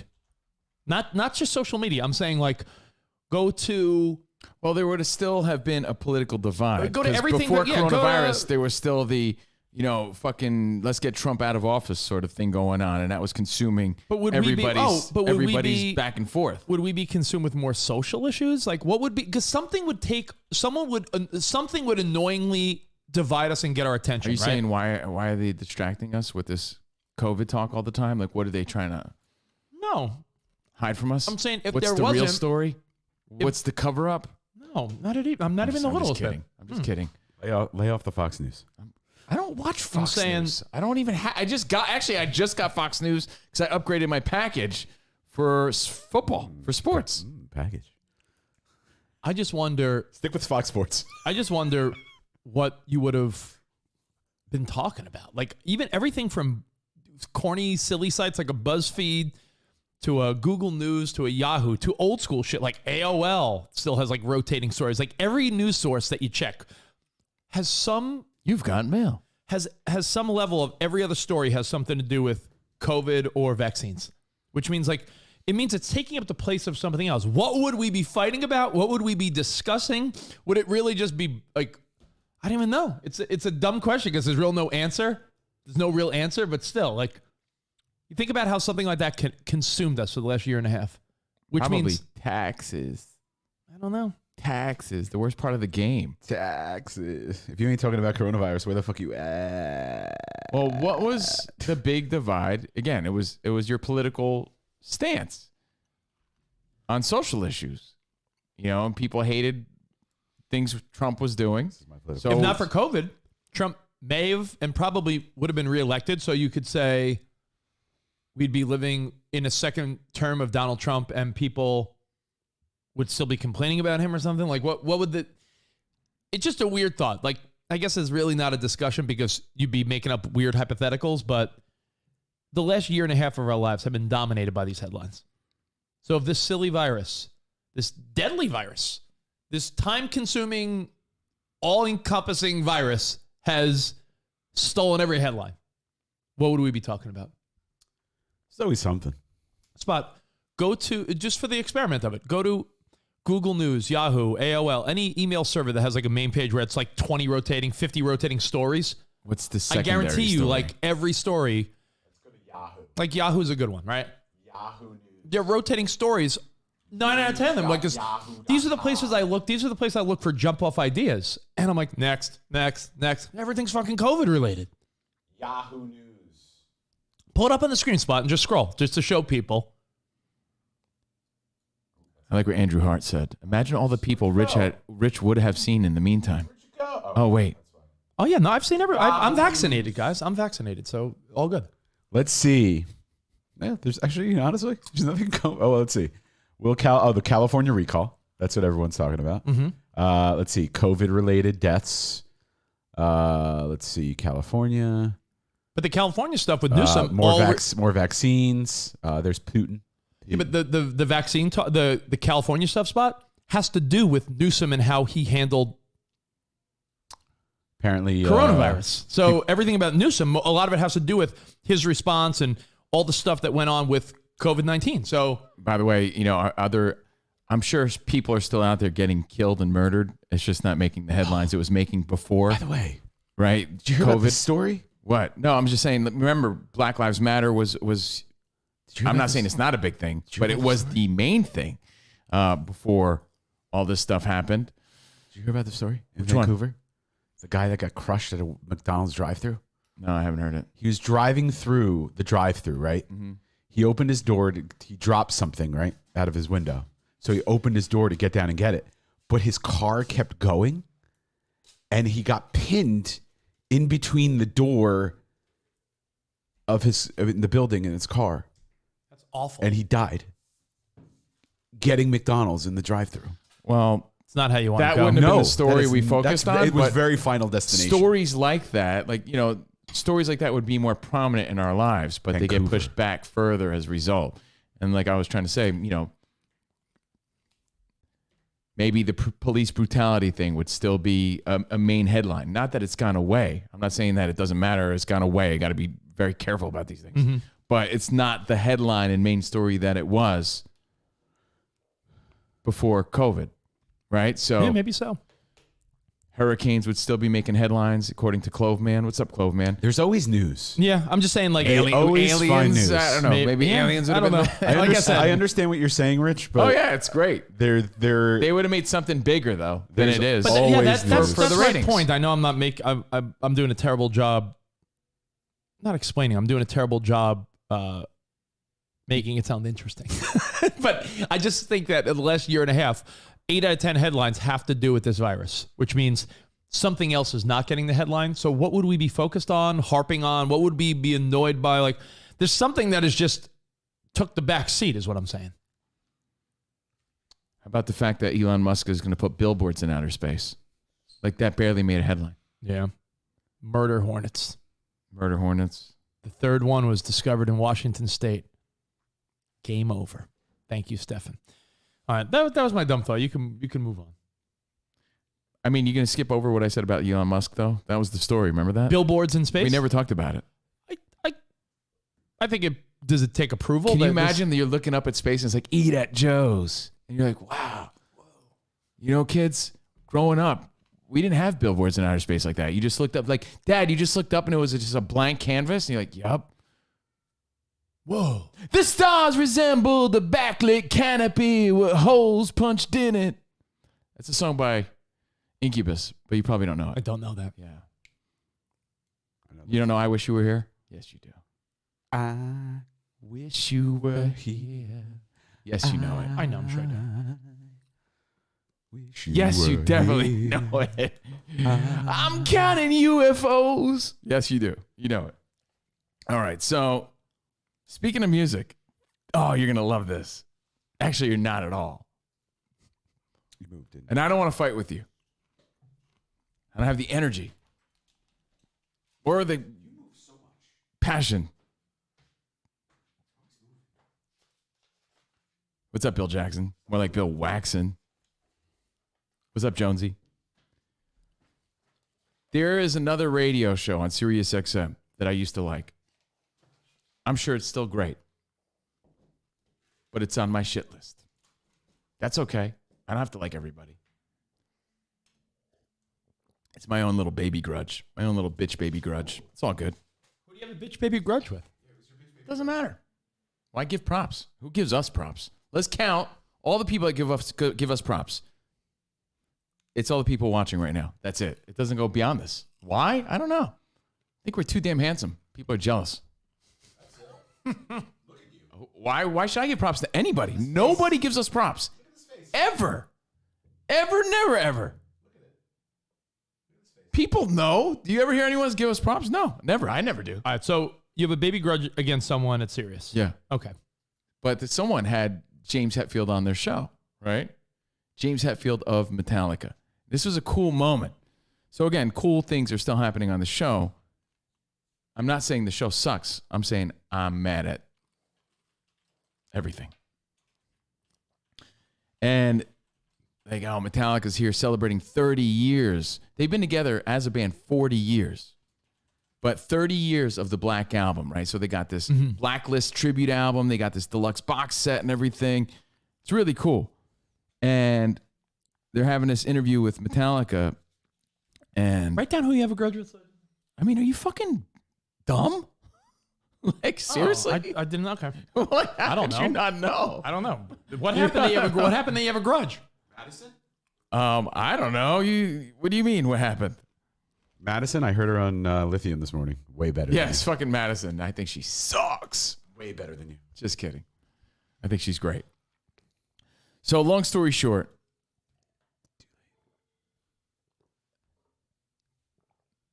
as part of their tribute, they have all these collaborations to honor Metallica, right? And one of them's Miley Cyrus.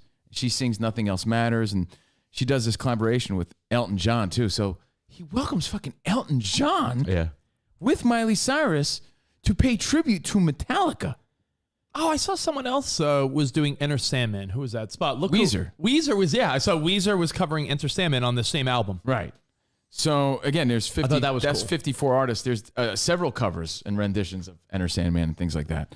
So it's kind of cool. So a lot of time has passed where Metallica went from this metal band that only like knuckle dragging metal guys liked to people really sitting back saying, hold on. They're better than we give them credit for. They're not just some metal band that knuckle draggers liked, just because they didn't have a bunch of top 40 hits. So Elton John is there with he's got to be fucking rocking some sort of Maurice wig, no? Like, what's he rocking nowadays? I don't know. I'm Is that a curious, transplant? Do you know the reason why? I doubt it's financial, but you never know. What? Is there a reason why Elton John is so in the musical circle right now? He released a new album. Yeah, but I'm saying like Lockdown Sessions. but what I'm saying is like all his collaborations and everything. I'm saying he's on that song with Dua Lipa. They did a Cold Heart remix, which is awesome. It actually sounds really good.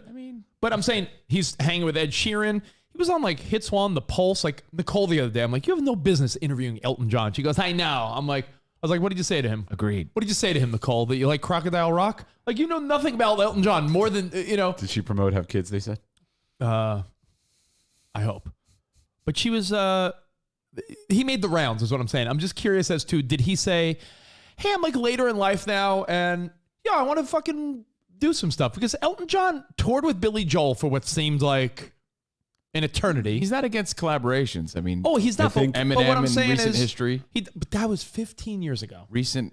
Somewhat recent history. I mean, he released the album. He's on a farewell tour. The farewell tour that he was on before COVID got interrupted, so he's kicking that back up again. I just think that he's on his it's his swan song. I don't want you to think I'm against Elton John. I think Elton John's a legend. I'm just saying it's the promotion around the album. Yeah, no, but I'm saying like I guess at this stage he's like I'm gonna make. Is this like as Spot said? This is his in his mind. I'm gonna do this one last time, and I'm gonna collaborate with the hottest young stars in music, and they're also collaborating with him. Ed Sheeran. Hey, Dua Lipa. Yeah. Hey, this person. I think he's at a place where he's like this. It would be a cool thing to do. And that's the way to get my music out there to younger people and something he wants to do. I don't know. I don't think he's broke. I don't. No, I'm not saying that. I don't think so. I'm also amazed at the process. I'll let you get back to your story. I'm sorry.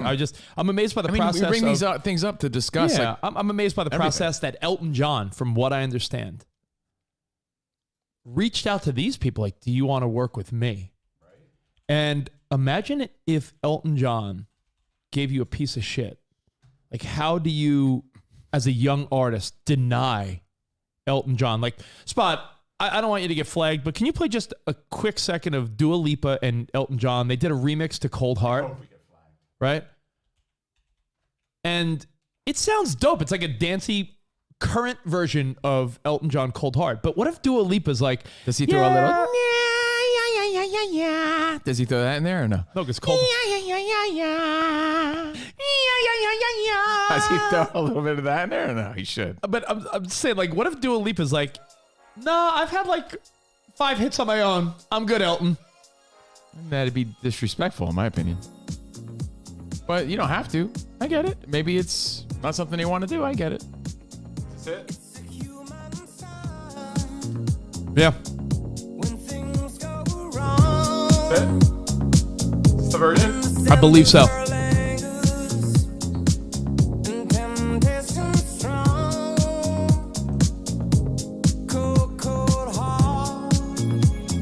By the way, Rocket Man is a little underrated, I think. I enjoyed it. It was pretty cool. It's Cold Heart and Rocket Man? Oh, is that what it is? Maybe. All right, well, anyway, I just think it's interesting that Elton John, after all these years being a legend, that would be like, who do you always compare him to? He always gets thrown around the same conversation with like a Billy Joel type. That will be like Billy Joel after not making new music. I hate to say this, but I personally think Billy Joel trumps Elton John, but Elton John is a way higher caliber. No, they're about the same. They co-headline together, and no way. They would take turns headlining. Spot, what do you think? Billy Joel and Elton John, I'm Team Joel. I'm Team Billy Joel, but you're just giving him regal props because he's like a Sir Elton John. Because Billy Joel's so East Coast and ingrained with he's such a queen. Billy Joel played in Moscow in the 80s. He's not just a New Jersey artist. He's not a Long Island Hamptons guy only. But he's so big there. I know. So big there. But I know he exists beyond the tri-state area. But that would be like Billy Joel coming back and being like, yeah, Bruno Mars, Olivia Rodrigo, let's do some songs. it just feels like weird, but awesome. Like they should want to do it, but at the same time, like I could see a young artist being like, "Nah, I'm good." Elton John is Michael Buffer. Billy Joel's Bruce Buffer. What if Elton John? One's more iconic. What if Elton John? They're both good. One's iconic. What if Elton John said to like, I don't know, the Kid Leroy or one of these young artists, like, "Yo, I want to do a song with you." And they're like, "Nah, I'm good, Elton." Like, ooh. I mean, did he do it respectfully? You know, you don't have to jump. I get it. If he did it respectfully, then maybe it's just not his wheelhouse of something he wanted to do. But it's kind of cool. Like we're seeing a different humble side of, not that he wasn't, but you're seeing Elton John with his new pompadour, right? That's definitely a win. And hold on, what you're witnessing here, if you're watching Tier 2, is James Hetfield of Metallica. That's not the Cowardly Lion with a haircut. It's not the Cowardly Lion. It's James Hetfield. Put him up. Put him up. Put him up. Put him up. Oh, you have to go and hit Why me. would you do? That's Sir Elton John paying James Hetfield, one of Metallica, one of the biggest compliments, to the point where it brought him to tears. Metallica tears. Here's what he said. Bottle those. He says, Exclusive. nothing else matters, because he covered it with Miley Cyrus. Yeah. Nothing else matters is one of the best songs ever written. Yeah, he said that. Elton John said that about some song. You probably like, metal? This metal stuff? And you're not the only one. Elton John. He also said that Metallica, Elton John, this is what's cool about it. Metallica's sort of mainstream now. One of the greatest bands of all time. Not that a lot of people didn't know that already, but when Elton John says that, not only does it mean something, it makes James Hetfield cry, because he's getting that credit that everybody should have been aware of for a long ass time. Like, yeah, these are metal songs, but these are beautiful melodies, beautiful, beautiful, well-written, crafted, constructed masterpieces, just done in a way that might not vibe with you. But Elton John, one of the greatest songwriters, well, he's part of a songwriting team, a guy who's made some of the greatest songs of all time. When he's telling you this is one of the greatest songs ever written, that does say a little something. Cross-genre love is cool to see. Yeah, and it was cool to see. And it meant so much to James Hetfield. And you would never think he'd cry, you know, but it brought him to tears. And even Lars, who's, you know, full of himself, and a lot of people criticize the drummer of Metallica, he was just like, I would have never thought in my entire life that I'd be here in this moment, you know, having all these people, Miley Cyrus and all these artists performing our songs, and Elton John telling us that we're one of the greatest bands of all time. Like, it's insane. And they're finally getting the credit they deserve, because, again, it hides behind this exterior of metal, which I know, I get it, or hard rock that not everybody's into. But underneath that are some really fucking beautiful, well-written, awesome songs.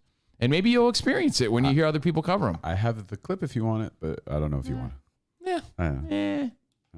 Yeah. But it brought him to tears. I thought that was kind of cool. And then I thought, one of the best songs ever written. Like, it's not even one of my favorite songs. Nothing Else Matters is probably one of their biggest songs, right? Would you say, is it maybe their biggest song, or Enter Sandman? I don't know. They have for me, you know, anything off the Black Album too is mainstream. You're the guy that would know. So Nothing Else say, Matters and Enter Sandman are the first two that come to mind for me, unless I'm forgetting the obvious one. I mean, it was like 3 Unforgivens. What's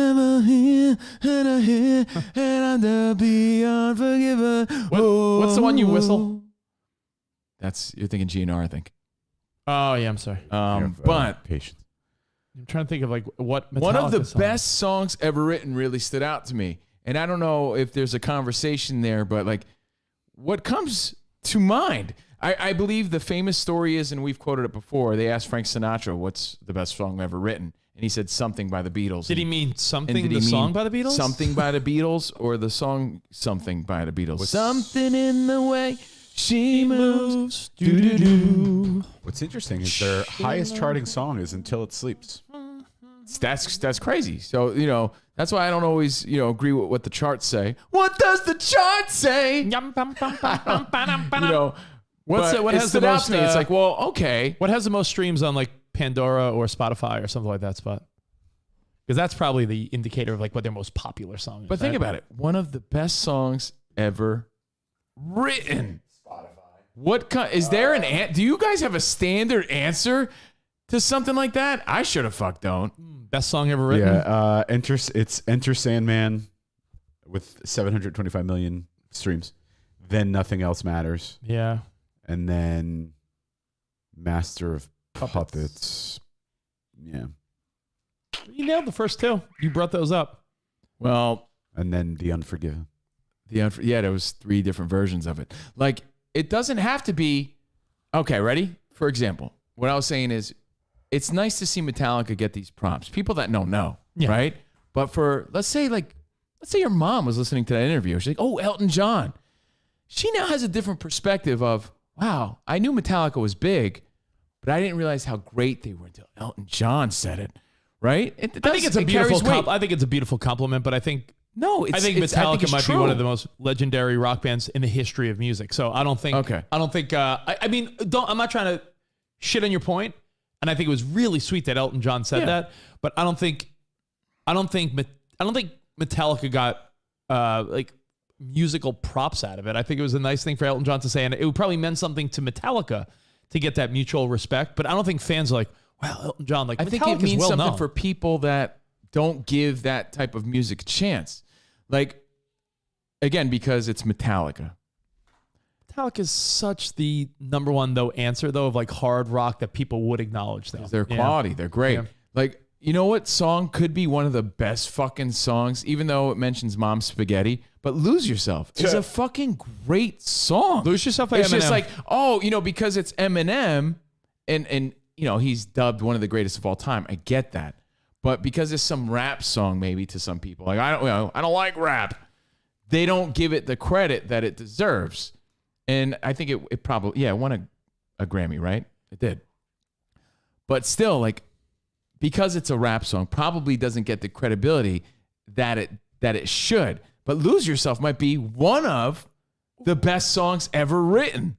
What about Tribute by Tenacious D? I fucking love that song. No, but it's a tribute to the best song. The greatest song, but you don't know. Yeah. It's a tribute. Honestly, Stefano, that song is so often in my head as a constant earworm. Like, it's always there, the tribute by Tenacious D. I love that song. And Handsome Gabe did a parody of that for my birthday, and I'll never forget it. Shout out to Handsome Gabe. So, played it for your shove it birthday up your this year. ass and Song, think about it and smoke on it. And, it could be something by fucking Dolly Parton. I don't know. It 9 could to be 5 is a great song. I'll always love you. My Yeah, favorite. you know what I mean? It could be Jolene is a fantastic song. all right, you know what? I heard Hardy from SiriusXM Lithium and Turbo. He actually called our Fox Sports Radio debut. I thought that was cool. It was nice of him. Yeah. He called up our show on Fox Sports this weekend. He said something the other day, and he goes, someone brought this to my attention. I never realized it. I don't like REM. I don't hate them. I'm just telling you I'm not a fan. But he goes, I never knew that there wasn't a lot of lyrics to "This one goes out to the one I love." This one goes out to the one I left behind. And then there's like a simple to walk you by my This one goes out to the one I love. With the B-52s go, right? Hold on. But you know what? You know what happens right after that? It goes right back to this one goes out to. So we should know every lyric to that song. He goes, it's just one repetitive thing. And I was like, man, I never even realized that myself. I never knew that. I mean, this is according to Hardy. If it's not true, then blame him. But I'm like, oh, I never realized that. It's just one. And that happens a lot. I don't pay attention to a lot of that shit. I like how a song sounds and makes me feel. What is the one? So, it does make you think, well, the greatest song ever written. Yeah, what do you think the greatest song is? It's subjective. Like Andrew Hart said, make fun of me all you want.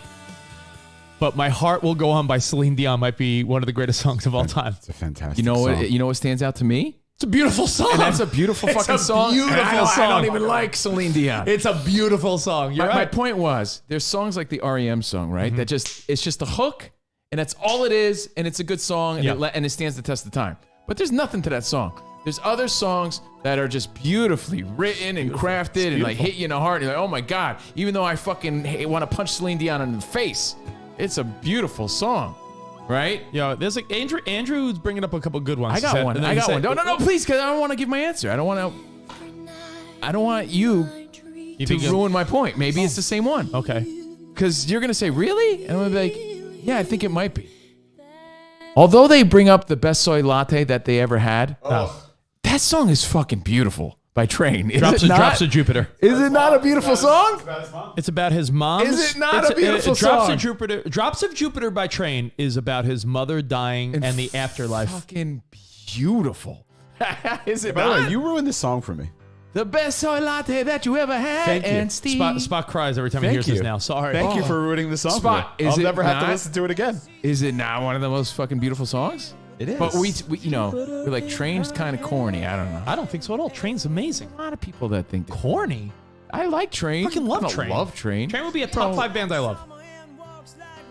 What's corny about Train? There's a lot of songs by Train I like. If I heard Soul Sister, my daughter sang that at a recital. Breaks my heart. Pat Monahan of Train is corny? I'm not a big Train fan. I can't. But describe to me what's corny I don't hate about them it. though. But I don't what's hate corny? them. I mean, they don't rock out. I have a really. question. But he's a talented guy. So he's corny because he doesn't slay it? What's corny? You see a lot though? of fucking people like rocking Train t-shirts? They've been around for 25 years and sell out everywhere. Yes, I think. Like them. Well, I don't love them. I have a question for you. I just don't gave them love them. props. I just said they might have one of the most beautifully written songs. But I just hate your mentality of like they're corny, like corny. Because that's not my style, bro. I'm not allowed to have a Corny? preference. Okay, I have a corny. I'm not allowed to have a style. Corny. That's just not my vibe. Okay. I like some of their songs.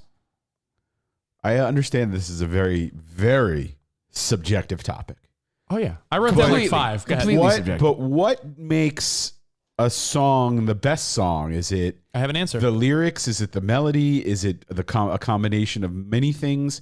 Because there are like slow songs that I think are beautiful, but that doesn't mean they're the greatest songs. And there are big I got rock it. and anthem, anthems. I got it. I got the answer, Spot. I That wrote might down. be great. There's It's a couple subjective. factors. I think it has to be slightly lyrically driven. It can't be like an REM song where it's the same thing repeated over and over. So I think they duped us with a chorus. So I think lyrically, a little lyrically complex. I think catchy is a big part of it, right? But I also think musically tricky too. Like I don't think it should be same 3 chords like a fun pop song. I think I wrote down a few. Tell me what you think, okay? And I didn't give Andrew Hart's answer. And right? Andrew Hart do you gave say? another great answer, which is Bohemian Rhapsody. no. My wife would say that though. Yeah. And that is a great answer. Sarah's it's- favorite song of all time. Wait, what?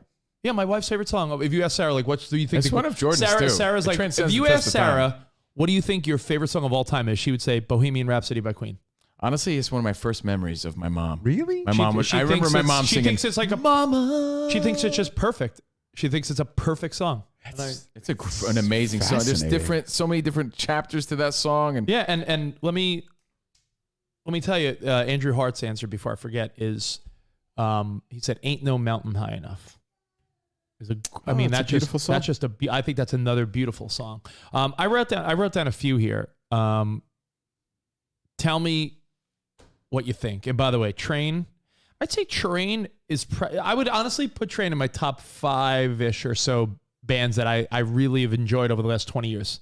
Since 2000, Train's definitely a top 5 for me. what did my sister say? She's got good musical taste. She actually said one of my My sister favorites. Dawn is If she you knows were- her music. If I were to put it in top 5, What was it? she said Everlong.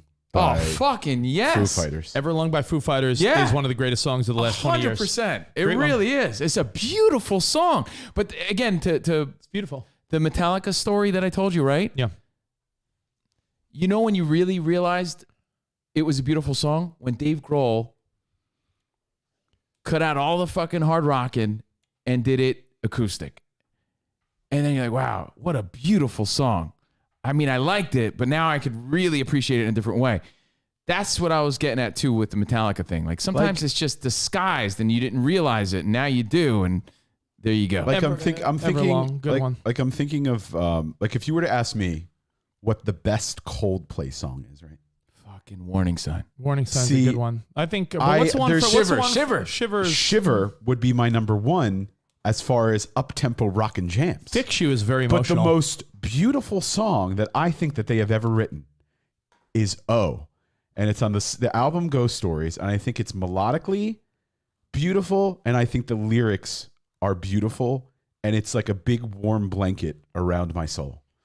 Well, that's so a great description. It really, like, I think it's their most beautiful song that they have ever written. But I think "Shiver" is their best song. So that's where I'm torn here. Like, if you were to ask me, like, the best Billy Joel song, Well, I would say the most beautiful. I would that- say the most beautiful song that he wrote, "Vienna." I think "Vienna" is a very beautifully melodic tune with great lyrics. Vienna is just a beautiful song. But I would say his best song is "Scenes from an Italian Restaurant." Yeah, I mean, I'll go over my list if you guys don't take all my answers. Spot, it's Yellow. I think you're right. Yellow's like one of my least favorite Coldplay songs. It was their first big one, though. I'll give you that, You're Jen not a Brown. true fan if you like Yellow. Bohemian I'm Rhapsody is a masterpiece from Baxter. Let's see. Lyrically, all right. Here's for you. By the way, Spot, I agree with you that Billy Joel's most beautiful song. I think "Scenes by in an Italian Restaurant." I just said that. You did say that one? Because there's so many layers to it. I just said that. I don't necessarily like it, but I respect all the layers. La Vienna is a great song. I agree, Spot. That's a good one. Scenes, much like Bohemian Rhapsody, is like 5 songs in one. Right. So there's a sense, like I said, musically complex, lyrically catchy, right? And it's what he ends his concerts with. So clearly it also connects to fans. Piano Man's like his most basic bitch song. And he admits that. He's like, yo, everyone knows this, but I'm the Piano Man, but I love how he describes it as it was supposed to be like an Irish sort of yeah. like a jig. Yeah.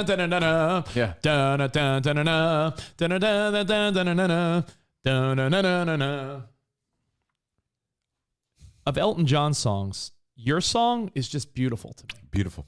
Your song by Elton John might be one of the most beautiful songs. Beautiful. You brought up Dolly Parton, later done by Whitney Houston. "I Will Always Love You" as far as love songs go. I brought her up that's Whitney's song specifically though because she's wrote a lot of songs. I know that is her song, but it is Whitney's song. All these songs are going to be like legendary masterpieces, right? Yeah. Where it's like, Billy Joel or this artist like Bohemian Rhapsody, Queen. Did you see how like I said, the melodics, the harmonies, the different chord changes, and what Freddie Mercury did with his voice. Like, I get it, but there's a song to me that hits home, and I think it's such a great song, and also because we grew up there and everything. But I think "Empire State of Mind" by Alicia Keys and Jay-Z, both versions to me are just beautiful songs. Like, I think the Alicia Keys piano version without Jay-Z, I think hits home harder than the one that everyone knows, which is the one everyone knows is the one with Jay-Z. Right. But it's a great song. Just Spot, can you play just the beginning of Alicia Keys' "Empire State of Mind" without Jay-Z? To me, it's hard to say that the song's better without Jay-Z because that's one we love and it's a great party anthem. Real quick, but the ballad. As I pull this up, I'm looking at an article that says Bohemian Rhapsody is considered to be the greatest song ever. It might be. And think of how many generations it transcended through. So Mike, it was voted Mike the song of the millennium. Mike brings up a great point. I wouldn't argue it. Mike the best nuke. I mean, it's subjective. He said "Mad World," and "Mad World's" definitely a top 10. Like, that's just a beautiful song. But by the Tears for Gary, Fears? No, the Gary was it? Gary. That's a Tears for Fears song. It is. But Gary it Jules wasn't even their version. biggest hit though. The Gary Jules version. I don't say that's in this conversation. It's a good song. It's a good song, but the original is very odd. The Gary Jules version is an incredible remake and very eerie and very melodic. The eerie melodic version. But I wouldn't. That's weird. Let me play the Alicia Keys. The Alicia Keys. They're great songs. Everybody is naming great songs. And by the way, the answers again is subjective, and the answers are hilarious. Like someone said, "Baby Got Back," and like honestly, I often think, is there a fucking better song than that? It's such a great song. It really is. Should it be in this conversation? Probably not, but it's great. It's great. It's fantastic. The answers are hilarious. I love it. Alicia Keys has the package. All right, let's hear it. I mean, just crank this up a little bit, Spot. Like this, so without Jay-Z, it's just there's something beautiful about this. He has great songs. Grew up in a town that is famous as a place of movie scenes. Just everything about the slow version. Noise is always loud. There are sirens all around, and the streets. When she hits the high note, she belts it out. She has such a beautiful voice. If I can make it here, I can make it anywhere. That's what they say. In My Life, the Beatles. God Only Knows, the Beach Boys. Oh, God Only Knows by the Beach Boys, top 5. I was going to say, but that repeats. It does. I was gonna say extensively. Jonah Falcon. I throw him on there. You're not a big fan of Jonah Falcon?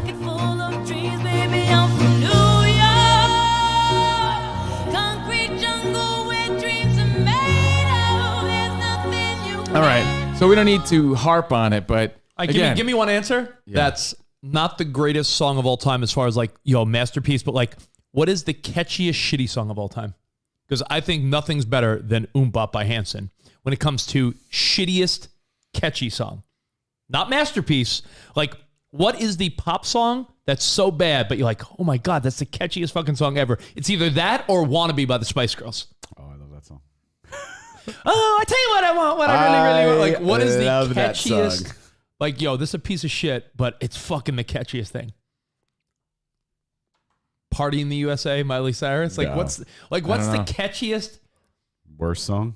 I think Catchiest worst Bop by Hanson has to win. I mean, it's a catchy song for sure. But anyway, thanks for playing along, guys. Got you thinking at least. Oh, I got and one. everyone's going to have their own, crazy YMCA answers by to the this. Village People. But What about Call Me Maybe? That was a catchy, shitty song. that was a really catchy song. Hey, I just met you. This is crazy. That song, my number. honestly, that song was a monster. Call me baby. Like that song was a monster. That's a whole conversation for another day, honestly. Like, Here, according to science, yeah. this is science. These are the catchiest songs of all time. Really? Ready? I mean, you can't argue science. 500 Miles by the Proclaimers. Ready? Ice Ice Baby. Wannabe by Spice Girls. Lou Bega, yeah. Mambo No. 5. Survivor, Eye of the Tiger. Just Dance by Lady Gaga. Oh, SOS, I love ABBA. Pretty Woman by Beat It. It's good. I Will Always Love You. Human League. Oh, Aerosmith. Did we bring them into this So, conversation? Spot, you're trying to tell me that I was right, that Dream On's a Spice beautiful Girls song. Wannabe is on that list. You know why it's on that list? Because there's something about it that's so... It has like a pop radio formula where it's like, it's the catchiest piece of shit Friday ever. by Rebecca Black. BTS Dynamite, says Raymond. I thought this was your favorite song, Rich. Can I play it? Yeah. All right, I'm going to play it for you. I thought this was... Is it Rich's. what in the butt? I could be brown. Oh, wait, no. Give it to him. Why are you playing on your phone? Spot. Stop playing it. Why are you Stop so playing mad? it. Why are you being a little bitch? Because the whole Like, what are point... you yelling at me for? Because, like, the videos... Look how mad he got. The guy was fucking ready to blow a You can vein stop in his playing it brain. now. You can Stop stop playing playing it now. it. Because the whole Jeez. video is the funny part of it. By the way, that's a great song by, was that Grace Kelly? Mika? I don't really care the way you yell at me. I don't like it. Yell at you, but, like... You fucking got all mad. You see how mad he got? Because I was playing a song? Tub Thumping's a great catchy song, Stefano. That's fun. That song sucks. It's a good I hate catchy that song, though. That's one of my Balls. least favorite songs of all The time. weakest song ever. It's But it's catchy. Yeah, it's super catchy. I get it. If but that that's song the comes on, worst song. I hate it immediately. Pissing the night I don't know. away. I Oh, don't know why. Gangnam Style. Super But I catchy. can't sing All right, along well, to look, it. now we're taking it to a completely different Yeah. place. We're talking about beautiful songs that maybe you didn't realize because of the artist who performed it. Metallica. One of the best songs ever written, according to Elton John. Nothing Else Matters. Spot. So there it is. Spot here. Take that clip and play it if you can. Well, Ryan the reason Reynolds I brought thing. it up is because Rich said, I sent this to Rich yesterday, and he said he listened to it over 20 times. Only because And you it's know so why? fucking funny. Because it was on my counter. I put my phone on my counter while I was doing something, Oh, and and it you started started playing? repeating. But That I didn't want to go stop it because, I had food. TikTok should have a feature that, like, you're that just keeps playing things continuously. You know? I'm telling you, Spot. I'll forward it to the group one, I guess. 412. Oh, Jesus Christ. Shit is funny, though. Can I ask Wes in Idaho to do one thing? I know we're doing a national show right now, but can you not text us and include Yeah, why does the he group need text? to include our like show chat? Like and text me us? personally or Either- text the group one. Because yeah, if you either text me in the text group, the now show- you're fucking up my methods. Either text the show or text us. Here we go. Don't text both. Wes also thought the Manning broadcast last night was terrible. I'm glad he shared his Said opinion. you should be more professional. I enjoy your feedback and your friendship, Wes, but don't text me and the 412 CNR show on the same thread, because the 412 CNR thread is the only way I communicate with Spot and Covino. I'm just going to stop it. I enjoy his friendship. Thank you guys for all I the love you, Wes. feedback. All right, there you go, Spot. So again, subjective. There's stop really the no wrong answers. Some of them are funny. Like someone said, "Warning" by Biggie Smalls. It's a great song. fucking song. Maybe it falls into this category. It's like, yeah, I dismiss it in this conversation because it's like a rap song from the '90s. But maybe it really is. I don't know. It's subjective. You let me But know when you're ready, Rich. It's a great song. I couldn't stop watching this yesterday. You ready? Do it. I could be blue, I could be violet sky, I could be hurtful, I could be purple, I could be anything you like. I could be brown, I could be blue. This is Ryan Reynolds, by the way. Violet sky, I could be hurtful, Is it? I could be purple, I could be anything you like. I could be brown, I could be blue, I could be violet sky, I could be hurtful, Ryan I could Reynolds. be purple, I could be anything you like. I could be brown, I could be blue, I could be violet sky. Will Ferrell. I could be hurtful, Ups in the background. I could be purple, I could be anything you like. I could be brown, I could be blue, I could be violet sky, I could be hurtful, I could be And purple, I could be anything you like. Rich would probably say this is the best song. I could be violet sky, I could be hurtful. The original by Mika is a great song. Anything you like. There you go. Zha Zha Ding Dong should be in there. You're right, Alex. Oh, Efforts. yeah, ding dong. I'm playing that. Oh yeah, Ding Dong. That's right. That shit. Did you say was- Zha Zha Bing Dong? I forgot. Volcano Man is way I haven't seen that shit in like 2 years. Volcano Man. Zha Zha Ding Dong. No, Volcano Man. Yeah, Ding Dong. No, Volcano Man. You know I'm Ron Burgundy. I read stuff. Woke up at night. That's a great song. But anyway, that Ryan Reynolds, Will Ferrell clip is pretty funny. I hate that Ryan Reynolds is not only so darn handsome, but so darn funny. Ryan, let me ask you a question about Ryan Reynolds. After this. Things are going our way. I wanna spill my love on you all day, all day. Ding dong, ding dong. My love for you is growing wide and long. So we go from Ding Dong!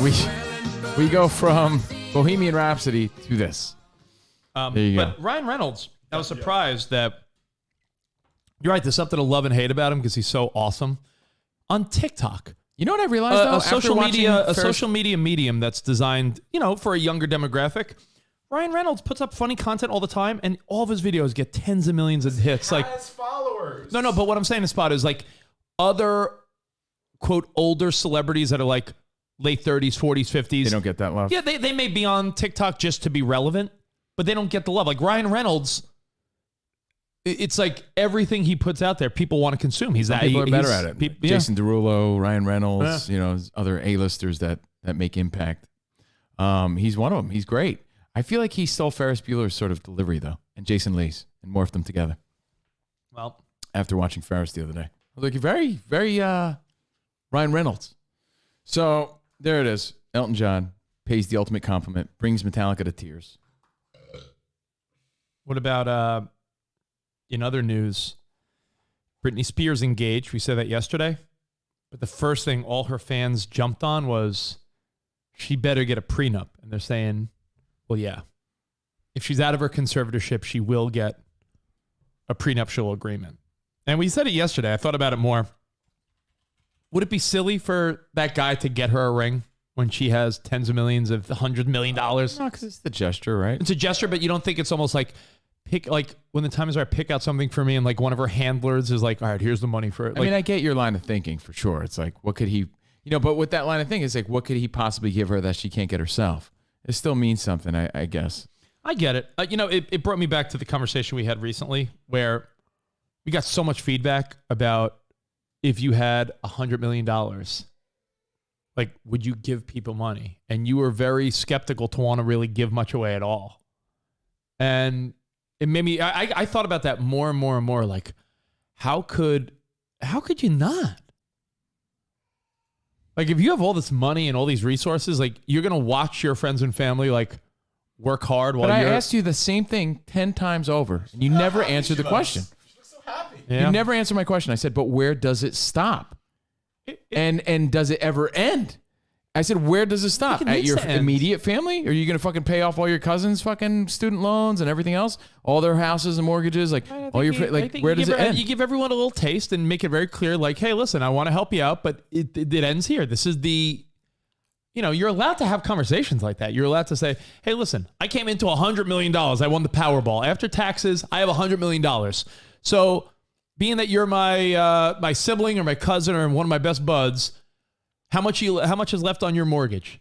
$400,000? I don't think it extends past my immediate family, if that were the case. But what do you do with the $100 million? So it sits there? Yep. Fucking love it and live it. But what do you mean love it and live it, though? I don't know. Do whatever I can. And watch people work? You got to take care of everybody under your fucking family tree? Where does it end? That's what I'm asking you. It ends You're when gonna fucking the Dickie Davis family tree? You just fucking pay for everybody? Because you're Johnny Apple Treats? Here's the question. Like, what does it... All right. You'd answer the question. Where does You it answer stop? the question. I did. What do you do with that haven't. money? I ask you, it's circular because you're not answering my question. Okay, so if you're going to pay off everyone's fucking mortgage, where does it stop?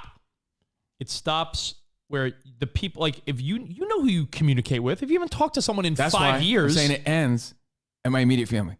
That's it. All right, so let's say you have, so after you help out your immediate family and you have $100 million left. Yeah. Oh, I'm sorry. Let's say you help out everyone in your immediate family and you have $90 million left.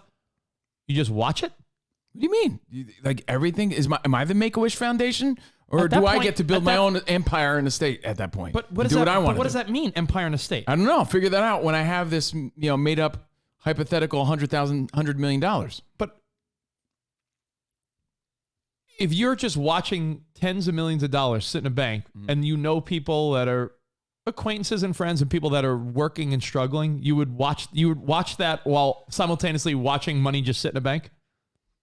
I mean, that money doesn't last a long ass time. $1 million. $1 million. You don't think Evander Holyfield made that money in his lifetime? $1 million. What's he doing? He's getting knocked out at 58 years old. $1 million doesn't last a long time. $100 million How much after taxes? Look up how much Evander Holyfield made in his career. Probably less than you think.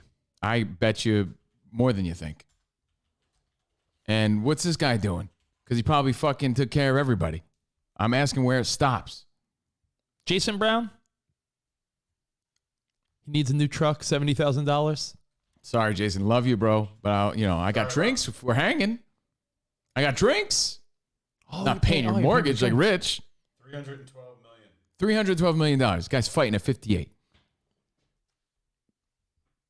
Yeah. I mean, hey, listen, he's also living like Evander Holyfield, probably, above his means for years and years and years. Life gets expensive, man. So how are you paying off everyone else's mortgages?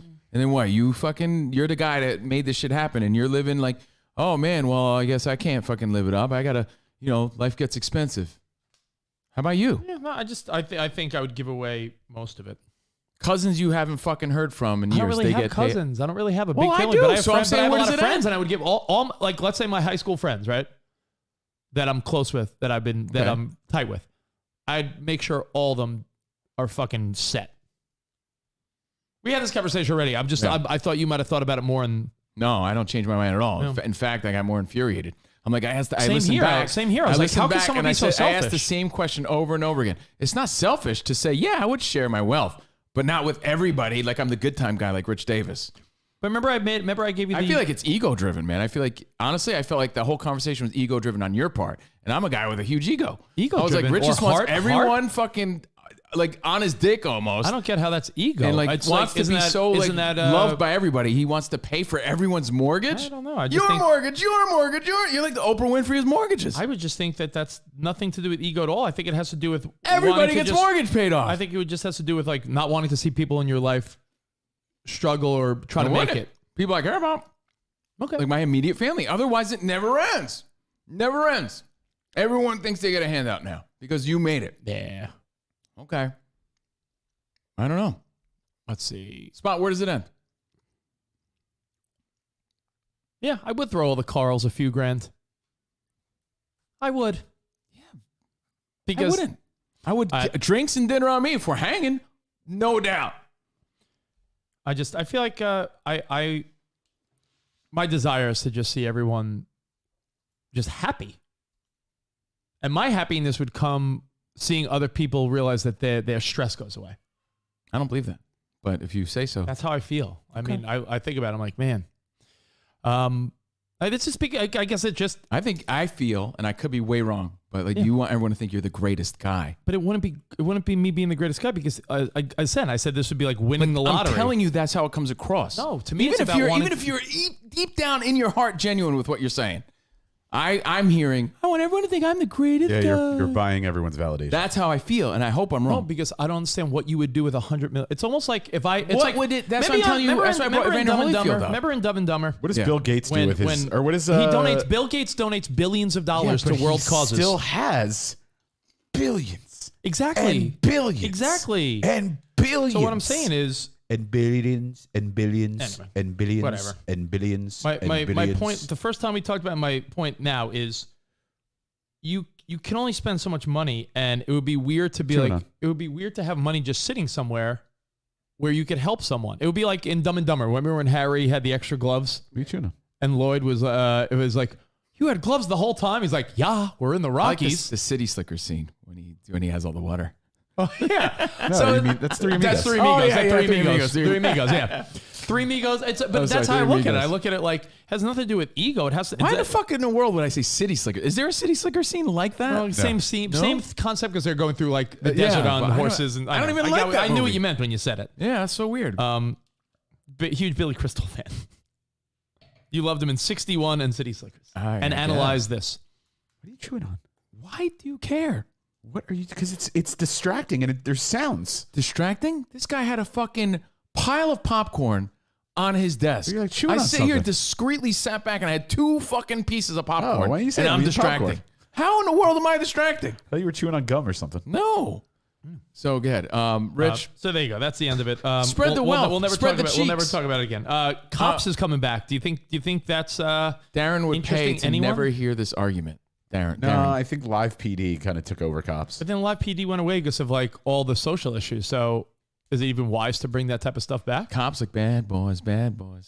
What you gonna do? That's coming back. That's coming back. It's the best song ever. I'm excited about the song. That's about it. I think it's weird. You know why? Because the police have gotten such a bad sort of reputation. Like, are people going to be rooting for like the police to fucking get beat up in this show? There's a reminder. Is it like a reverse? Like, are you rooting for the criminals now? There's a clip that I saw on ABC yesterday that do we root for the criminals? That really upset me. There was a video out of Florida that will hurt it'll hurt your heart, but at the same time you'll be like, oh, thank God they survived. Did you see the clip of the 2 cops that got ambushed? Yo, dude. I'm not sure I did. They survive and they kill the bad guy. So you don't feel bad about it.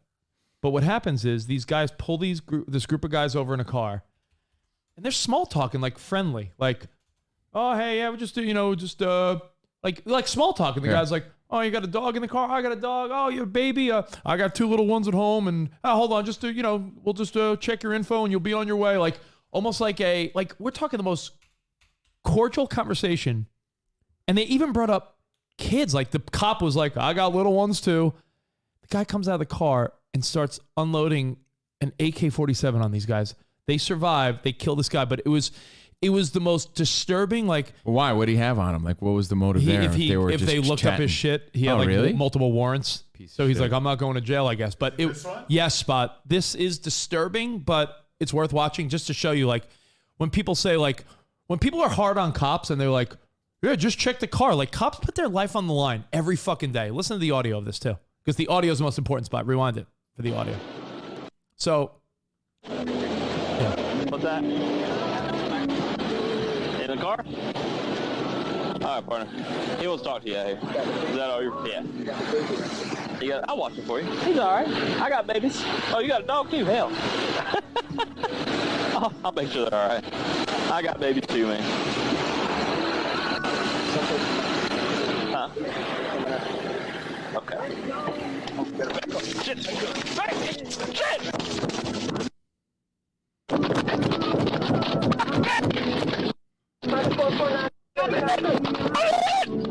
Did the cops kill the guy? Yeah. Wow. The guy starts hopping around the car, the And he backside of dies? the car. Look, they're trying to figure out where he went. He sneak ups behind him, whacks this guy with the gun, starts beating him with the gun. Then the other cop comes from behind him and kills him.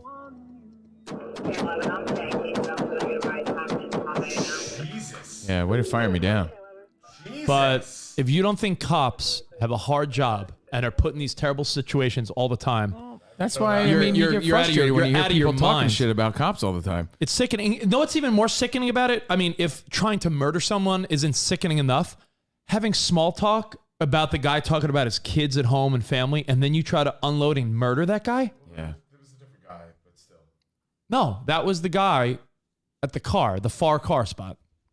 That's the guy we're hearing? Oh, I thought it was the guy the guy standing is sitting, up. No, the guy sit. If you look at the picture spot, the guy, you don't have it on the screen.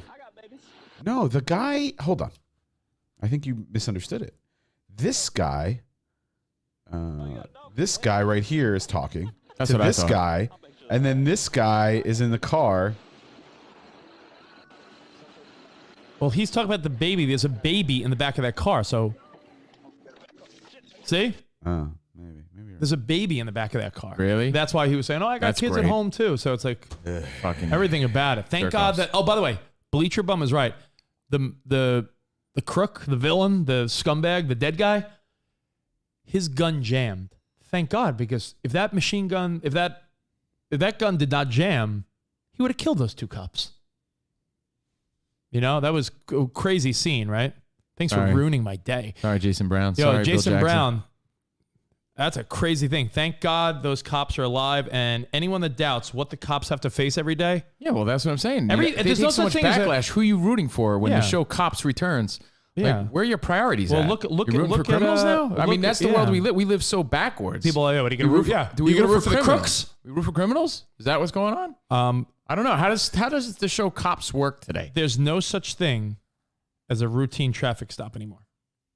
You never know, right? It only takes a split second. I think it's pretty obvious that we don't root for bad cops.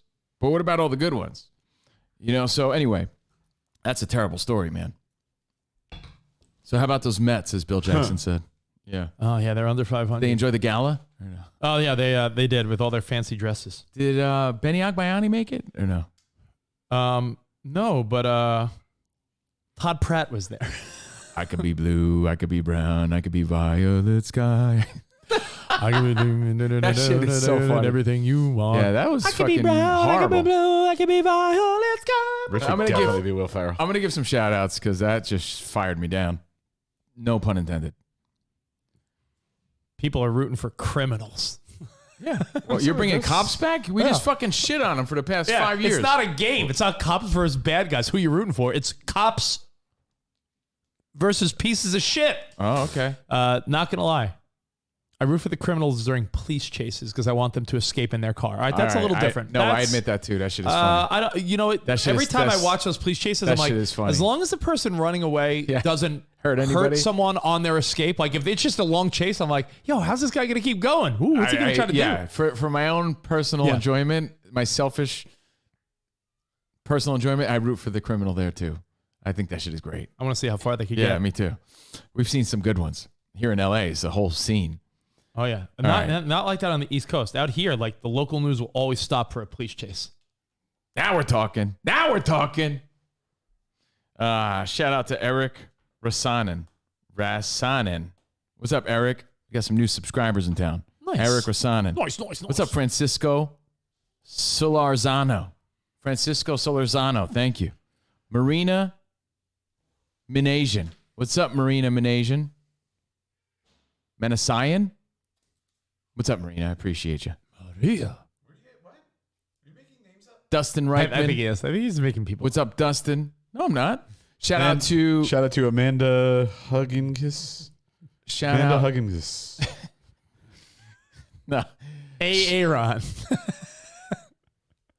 Shout out to. Oh, wait, hang on. I got to pull it up. I know. I got to give props real quick though. Oh, we never played it. Hang on. Patrick J. Grosser-Rod. I got to give him significant props. You know why? I like that guy. Patrick J. Grosser-Rod. Grosser-Rod? Is that how you say his name? Patrick J. Grosser-Rod. And Chris Rucker, the all-night Mo Saga. Because they were the only two guys that guessed what our new job opportunity was going to be. Oh, yeah. Our super agent, Sean Wyman, said, hey, man, the guys make their debut this week. Just throwing it out there. What are some of your guesses for the next adventure of Covino and Rich? And would you believe Patrick J. Grosser-Rod and Chris Rucker both said? Grosser-Rod. I don't think his name is Grosser-Rod, is it? Grosser-Rod. I mean, people aren't dumb. They both said weekend shift on Fox Sports Radio. Like, that's pretty, like, right on. Yeah, but Spot's right. It's probably like, it was going to be but there like was one of like hundreds five of things. guesses. You've been alluding to things. Hey, I got to give him credit. People are good listeners. Why would I not give shout outs? And a shout out to the Mod Barn responsible for everything you see here. Ryan, a cool dude. Shout out to the Mod Barn if you want to look at some. Oh, some did you cool give a shout out ideas. to Haywood? Haywood. New subscriber, Haywood. You blow me? Yeah. Haywood, you blow me. Javomi. We never played it. I don't think we never did. Do we shout out Loose Stool? That's a good one. Anyone like Loose that one. Stool? We never played it. There was a clip a few weeks back from a school board meeting, and Yeah, I saw apparently all that. these students like submitted names. As far as I know, of this is people 100% that real. Yeah. were going to appear at the meeting to speak about a masks or something, and listen to all the names that went through. You guys work for us in this environment. You answer to us, and I'm asking that you do not pass this policy in Virginia. Thank you so in much, this Ms. county. Thomas. We do appreciate you. Phil McCracken. Phil McCracken. Sook Mahidik. Sook my dick. Mahidik. My dick. Ophelia McHawk. You didn't see this? Ophelia McHawk. Ophelia McCock. No way. Eileen Dover. Eileen Dover. No way. Wait, hang on. Don Kiddick. Donkey dick. Don Kiddick.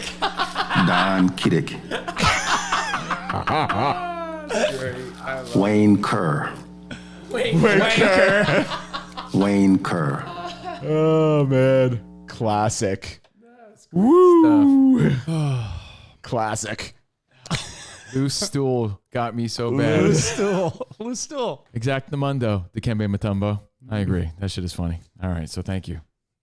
Exactamundo, Dikembe Mutombo. Who has better catchphrases than Ted Lasso, right, Spot?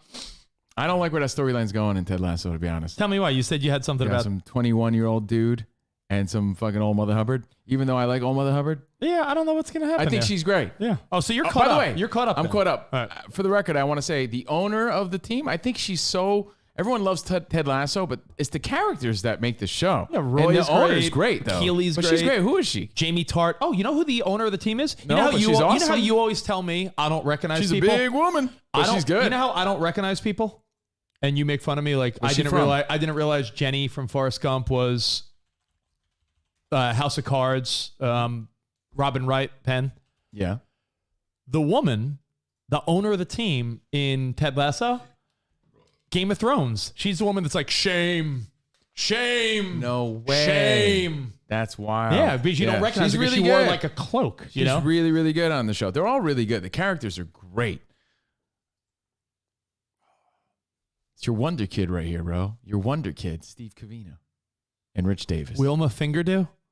Wilma. Wilma Fingerdew. That's Wilma. a good one. That's a good New one. subscriber. No, I was New subscriber. I wasn't making up names. We for just real. got a I new got- subscriber, Anita. Anita what? Anita Dick? Oh, Anita. Oh, Dick. Anita. Oh, Anita okay. Dick. Damn. Nice. Wilma Fingerdew. Hey, Spot, there's that Saturday. Remember the Saturday Night Live skit that was really funny too? You don't have to pull it up, but you remember that one? Yes. Where they were reporting like there was a fire at the name changing office in town. You know which one I love? Sherwood Lovehead. Sherwood Lovehead. Sherwood Lovehead. Sherwood Lovehead. That shit is so juvenile. Spot, what was one of the that names shit. from the Well, my finger SNL bit? Remember they were like, "We're reporting Let me live. ask you a question. There's a fire." What's the most famous one? Is it Bend Over Bend or Over. Mike Hawk? Mike Hawk. Mike Hawk. I think Mike Bend Hawk. Over. Yeah. Yeah, Bend Over. Oh God, do you remember there? Do you Yeah, remember brother there was of a? Eileen. Just fixing. Do you remember the sad one? It was like a plane crash. I don't know if people died though. Oh, But do you remember the San Francisco plane where they gave like 8 racist Asian names to the pilots? Like, who was the pilot? It was like some Ting Wong and like something else. And the reporters said it. I do remember that. Yeah, that was bad. So anyway, that was a good palate cleanser. I'm not gonna play the SNL. Spot, good call on that. Okay. Yeah, good it'll call get- on it'll that get- though. it'll get Because I better. forgot that clip was on my list of how do you do's. So I'm glad you brought that up. Are we now the new Ted Lasso show? Yeah. Spot, you gotta watch it. There's no reason. Bro, no, Covino, give him the bro. You gotta watch it, bruv? for real. Like, yo, Check it, bruv. Yeah, for real, bro. I like the characters. They're so good. I don't know how much I like Ted Lasso. Although he's showing to be more of a complex character than we thought. Yeah. Right? So that's kind of cool.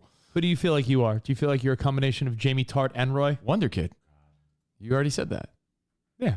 You're Wait, did I say I said Wonderkind?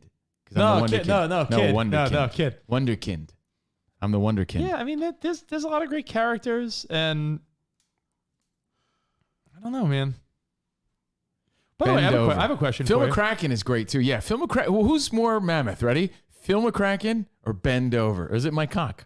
I think Mike Hawk. Bend Over's like the Bend annoying. Over's Bend the- Over's like the lame, like Like even your mom would be like, Bend Over. All right. So Colonel there it is. Angus. Colonel Angus. Colonel Angus. Colonel Angus. All right. Anyway, Phil McCracken's those great. are Oh, great. I have a question for you. Now we're talking. Now we're I have a talking. it might be a little personal, so you'll probably answer vaguely, but that's fine. But I'm Hey, just easy, curious. bruv. Easy, bruv. Colonel Angus. Yeah, what do you think about Jamie Tart's hairstyle change in season 1 to 2? I like it. He's cool. He's a cool character. He's very like Conor McGregor in his ways. Spot, I watch Yellowstone. You watch Ted Lasso? You need to watch Yellowstone. You watch Ted Lasso? I'll watch Yellowstone. Oh, I'm not playing that game. Colonel Angus. Colonel Angus. I love it. All right. In Ted Lasso, Yes. much like in life, because Ted Lasso's life. No, football is life. I never asked you this before. So if it's personal, answer anyway. I mean, for you to say this, for Anything Goes Davis, for you to say this must be really personal. So What is... bring it. Oh, sweet Spot. Look at that. Leave it there. Oh, perfect. Yeah, Ted Lasso. Yeah. Leave it there. Awesome. Yeah, it's not as great as Rich made it out to be, but I like it. I do like it. It's a great. It's really. It's a fun, I likable don't watch. love it. I can't lie. I know I'm not backtracking, but I don't love it. When I binged it, I don't love it now the way I loved it when I binged it. Like when I was binge watching it and I was like, next. Now at like every Friday new episode, I'm like, all right, we'll watch it. I like it. I like it a lot. But when I binged it, I was like, yo, this is fucking fantastic. In the show, Yes. the owner of the team, Stinky. Her friend that nicknames her Stinky, the like good-looking middle-aged brunette. What's her name on the show? You're fresh watching it. That's why I figured you might remember. I think her daughter's name is Nora. Her daughter's name is Nora, but Her name is don't remember. But Ted Lasso. Let's just say her and Ted. Yeah. Get it on. Woo! Wait. And Ted Lasso was a happily married man until the very beginning of season 1, so it's not a big spoiler alert. But when you've been married for a long, long time, and then you find yourself sadly going through a divorce, separated, it's over, moving on. What was it? What was that feeling like when you got with a different woman for the first time and it wasn't scandalous, it wasn't cheating, it wasn't anything wrong? It was like, yo, like I'm actually, I don't even know who it was. Eligible. I have no idea. I don't even What do remember. you mean you don't know who it was? I don't remember. A random Tinder girl, was it? I don't remember. I'm not telling you to give us the dirty details like a kiss and I tell could guy. I'm just probably asking tell you. I could just probably asking. explain the feelings involved. But I'm saying I like don't remember. Like, I don't remember. you don't remember. I swear to God, That's a fucking I don't remember nonsense who the answer. first girl. Who is the? Here's the first question, right? Who's the first girl I kissed after my divorce? Not kiss. I'm saying like No. I'm like saying Ted, even Ted if Lasso, you ask me that, that's Ted a big Lasso moment. is I don't going through some remember that. shit, and it's All right, weird. ready? Ask me this: who's the first girl I had familiar relations with after my divorce? Yeah, who? I don't remember. I swear to God. I don't believe you. Okay, I don't remember. I mean, I could probably figure it out. I don't believe you. But I don't remember. You were with Layla for about a decade. Maybe it's just such a dark time. So wait, that I just forgot. You were with your ex-wife Yeah. for about a decade, Yep. right?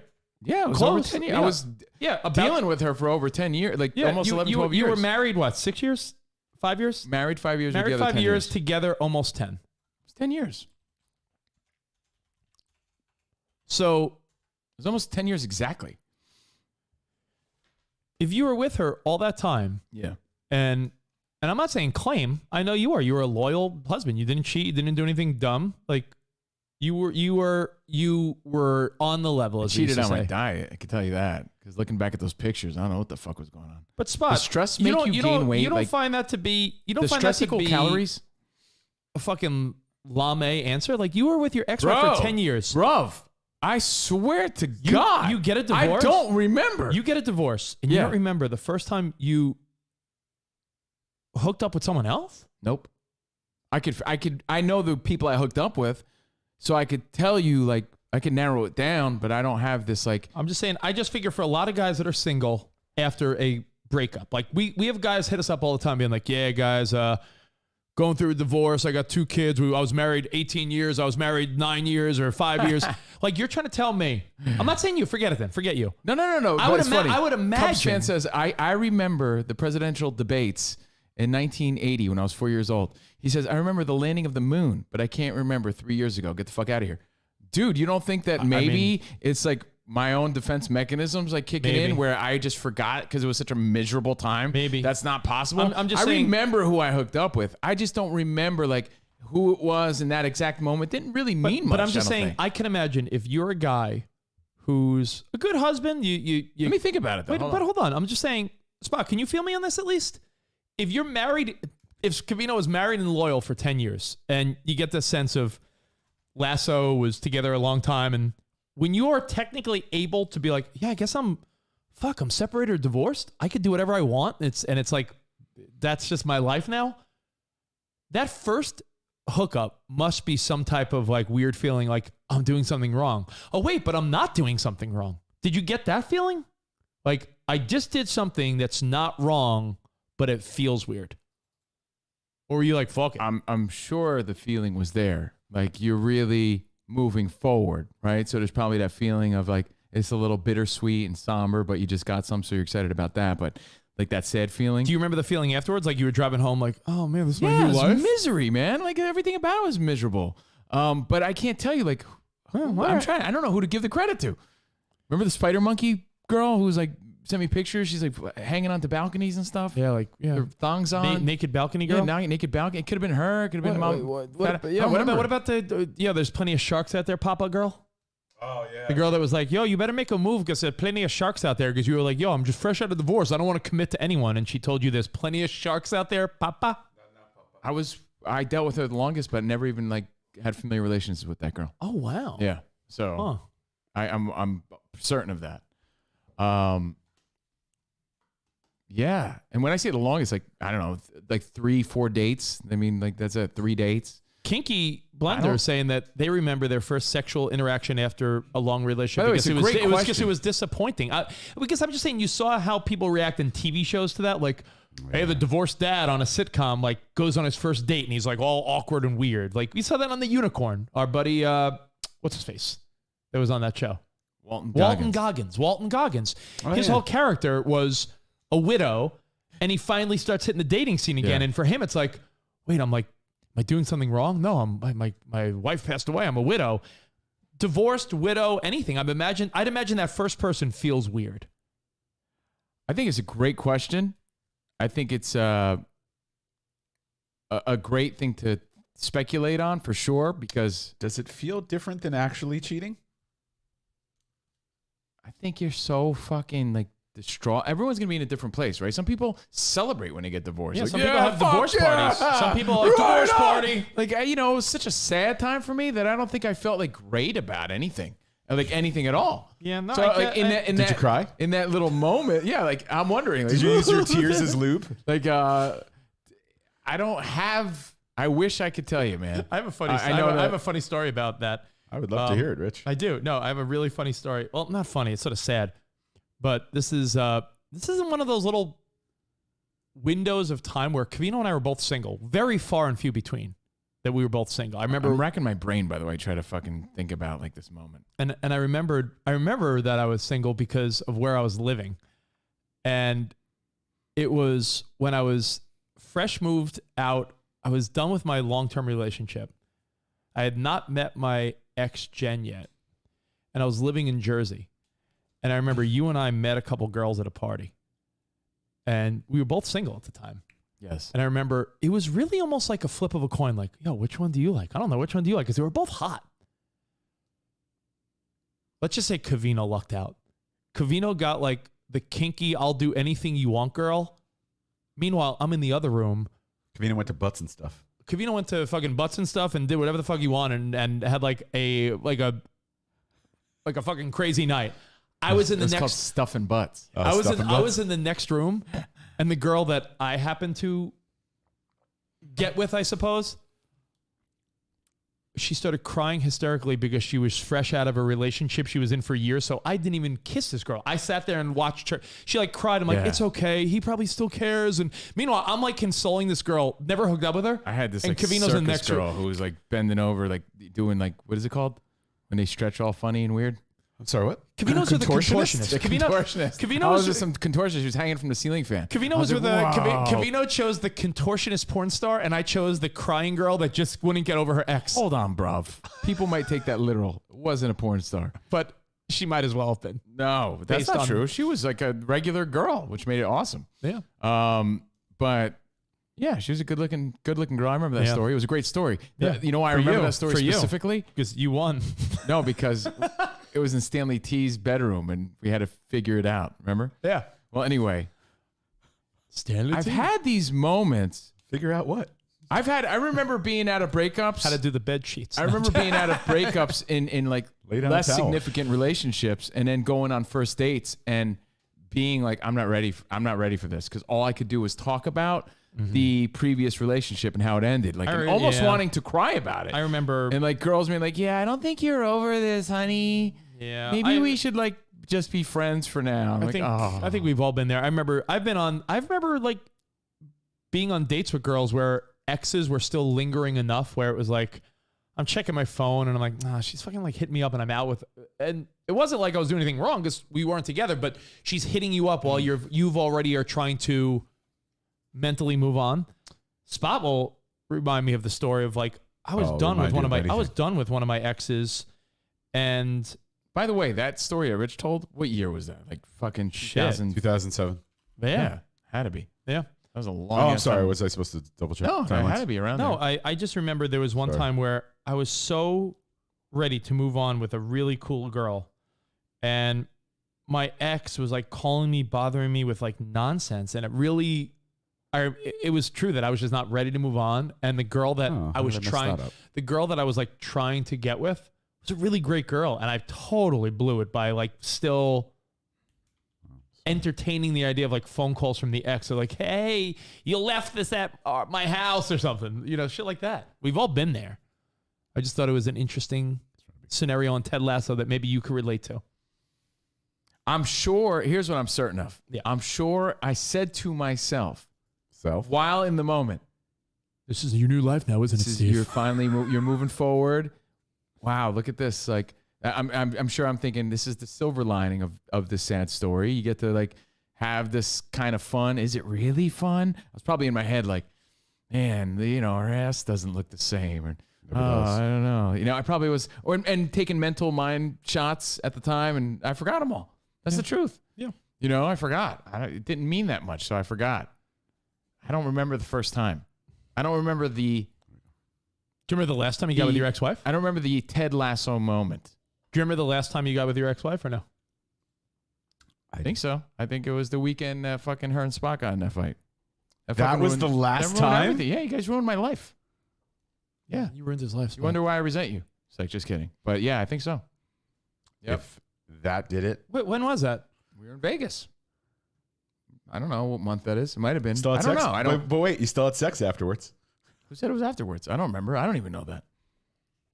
It's like that meme. You rode your bike with your little childhood friends for the last time and didn't realize it. Every relationship you hook up for the last time and you might not realize it. My relationship was done after that shit. It was done before it. No, it was done after that. It didn't help. Yeah. So let's see. Man, if I could recall, I will bring it up and tell you how I felt in full detail. But you'll never tomorrow. remember. No, because now I'm racking my brain. Like, I had to have had these thoughts. Because I had to have said, wow, this is the first person that I've been with in 10 years. Well, I believe you because You know what I know that. And I don't remember who. And that's not to say just that there's know- a long laundry list of people. No, I'm just saying I don't remember I that. just know that. But I had to be. I just know that when having you all and those I, thoughts. when you dated and when we were single back in the day, you know, there was a lot of indiscretion when we were like in our Maxim days and, you know, with different girlfriends you dated. But when you were with Layla, once you guys established that you were a couple, you were on the level. I'll vouch for Covino there. So I'm surprised that since you were on the level for so long with your ex-wife and you were actually like a super loyal husband, I'm fascinated that you don't remember the first awkward time afterwards with like a new girl like, well, I guess I'm divorced. I'm going on a Tinder date. Like, how the fuck do you forget that moment? Blocked it out. Blocked it out. Has to be. Blocked it out. I know all the names along the way, or most of them. You know, I was only single for a full year. Like, actually, right around a year is when I met Jordan. So that was it. You know, actually, it was like 11 and a half months later I met Jordan. So in that time, like, what was I wasn't like really slaying it. You ever think that? I mean, but I was, you know, I was. You ever think taking, like the? I was dating people here and there. You ever think the Vegas fight with Spot and Layla and all the different things along the way? Are you sort of happy they happened because it sort of just delayed the otherwise you were just delaying the inevitable? No. Like, you think you could have salvaged that marriage? No. So like, Probably not, sort of, it's but like, I don't- so, I'm but not I'm, happy but about what any I'm of that. saying is like, sometimes you need like a little nudge. Like, if those things don't happen, No, I didn't need any of that. Any of it. yeah. But I didn't mean, deserve like, any of it either. yeah. But if those little blow up fights didn't happen, then you probably would have continued on trying to make it work, and you would have just wasted more of your time. Maybe. Yeah. You know? I don't know. It's like sometimes when you get fired from a dead end job, you almost owe that person a thank you because it's like, yeah, you weren't going to get a raise, you weren't going to get. It's like Jameis Winston. Yeah, like You should be thankful. yeah, like It's like ESPN. Should we be thankful? Because I mean, maybe you don't know the outcome of that yet. See You what don't know happens how with Fox you don't know how that Sports. story was written. But what I'm saying is like, you know, because that job, you know, it paid nice and it was a fine job. I'm No, I saying think I'm saying about dead all end those jobs, things. dead end jobs. Like if it you was, you know, if you get passed up for the the inevitable was probably there regardless, but I don't think I needed any of that shit. if you get passed up for the promotion is what I'm saying. Like, let's say you work for a job and they're like, yeah, we're gonna make someone's gonna be the new sales national AE, and they're like, we're giving it to, and you're like, me, Johnson. Oh, like if I see people speculating my personal life. Guys, you don't like. It's fun to speculate, but I'd have to say, like, yeah, I don't know about any of that stuff you're saying.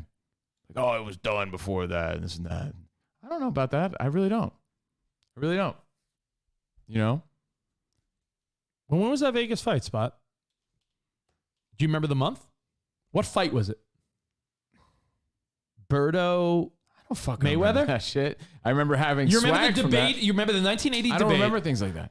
I don't remember certain things. I don't know. But you said you never How do I know how after your my 40th memory after your works? 40th birthday. You said you I remember never, getting. after I your remember having the. It was Berto Mayweather because I remember it was hanging in my garage, and that was one of the last things that Spot, I when was probably the had. when was the Berto Mayweather fight? Berto Floyd Mayweather Jr. The fight where we sat ringside because no one cared about the fight to the point where we actually sat ringside. And then there was a separation after that. So Berto Mayweather was. Could I guess when it was, Spot? Berto Mayweather was fall of 16. Was fall of 16. And I got divorce papers in December of 16. Yeah, but you said after your 40th birthday, you never moved home again. Right? After that trip. After your 40th birthday in Joshua Tree, you never lived home again. So if the Berto fight is after August, I was still staying there once in a here and there. But you were crashing at your sister's primarily. Uh huh. Wait, Mayweather Berto? Yeah. That was 2015. So maybe it wasn't then. Shit. I guess we'll never know. Wait, I have photos on my phone somewhere. I mean, it's all good. Oh no! Hold on. If this is right, I'm gonna be really sad. Sapphire. I mean, does it really matter, guys? I think it's really fucking awkward, to be honest. Yeah, why are you bringing it up? No, the conversation of like moving on and the feelings involved, that's all great.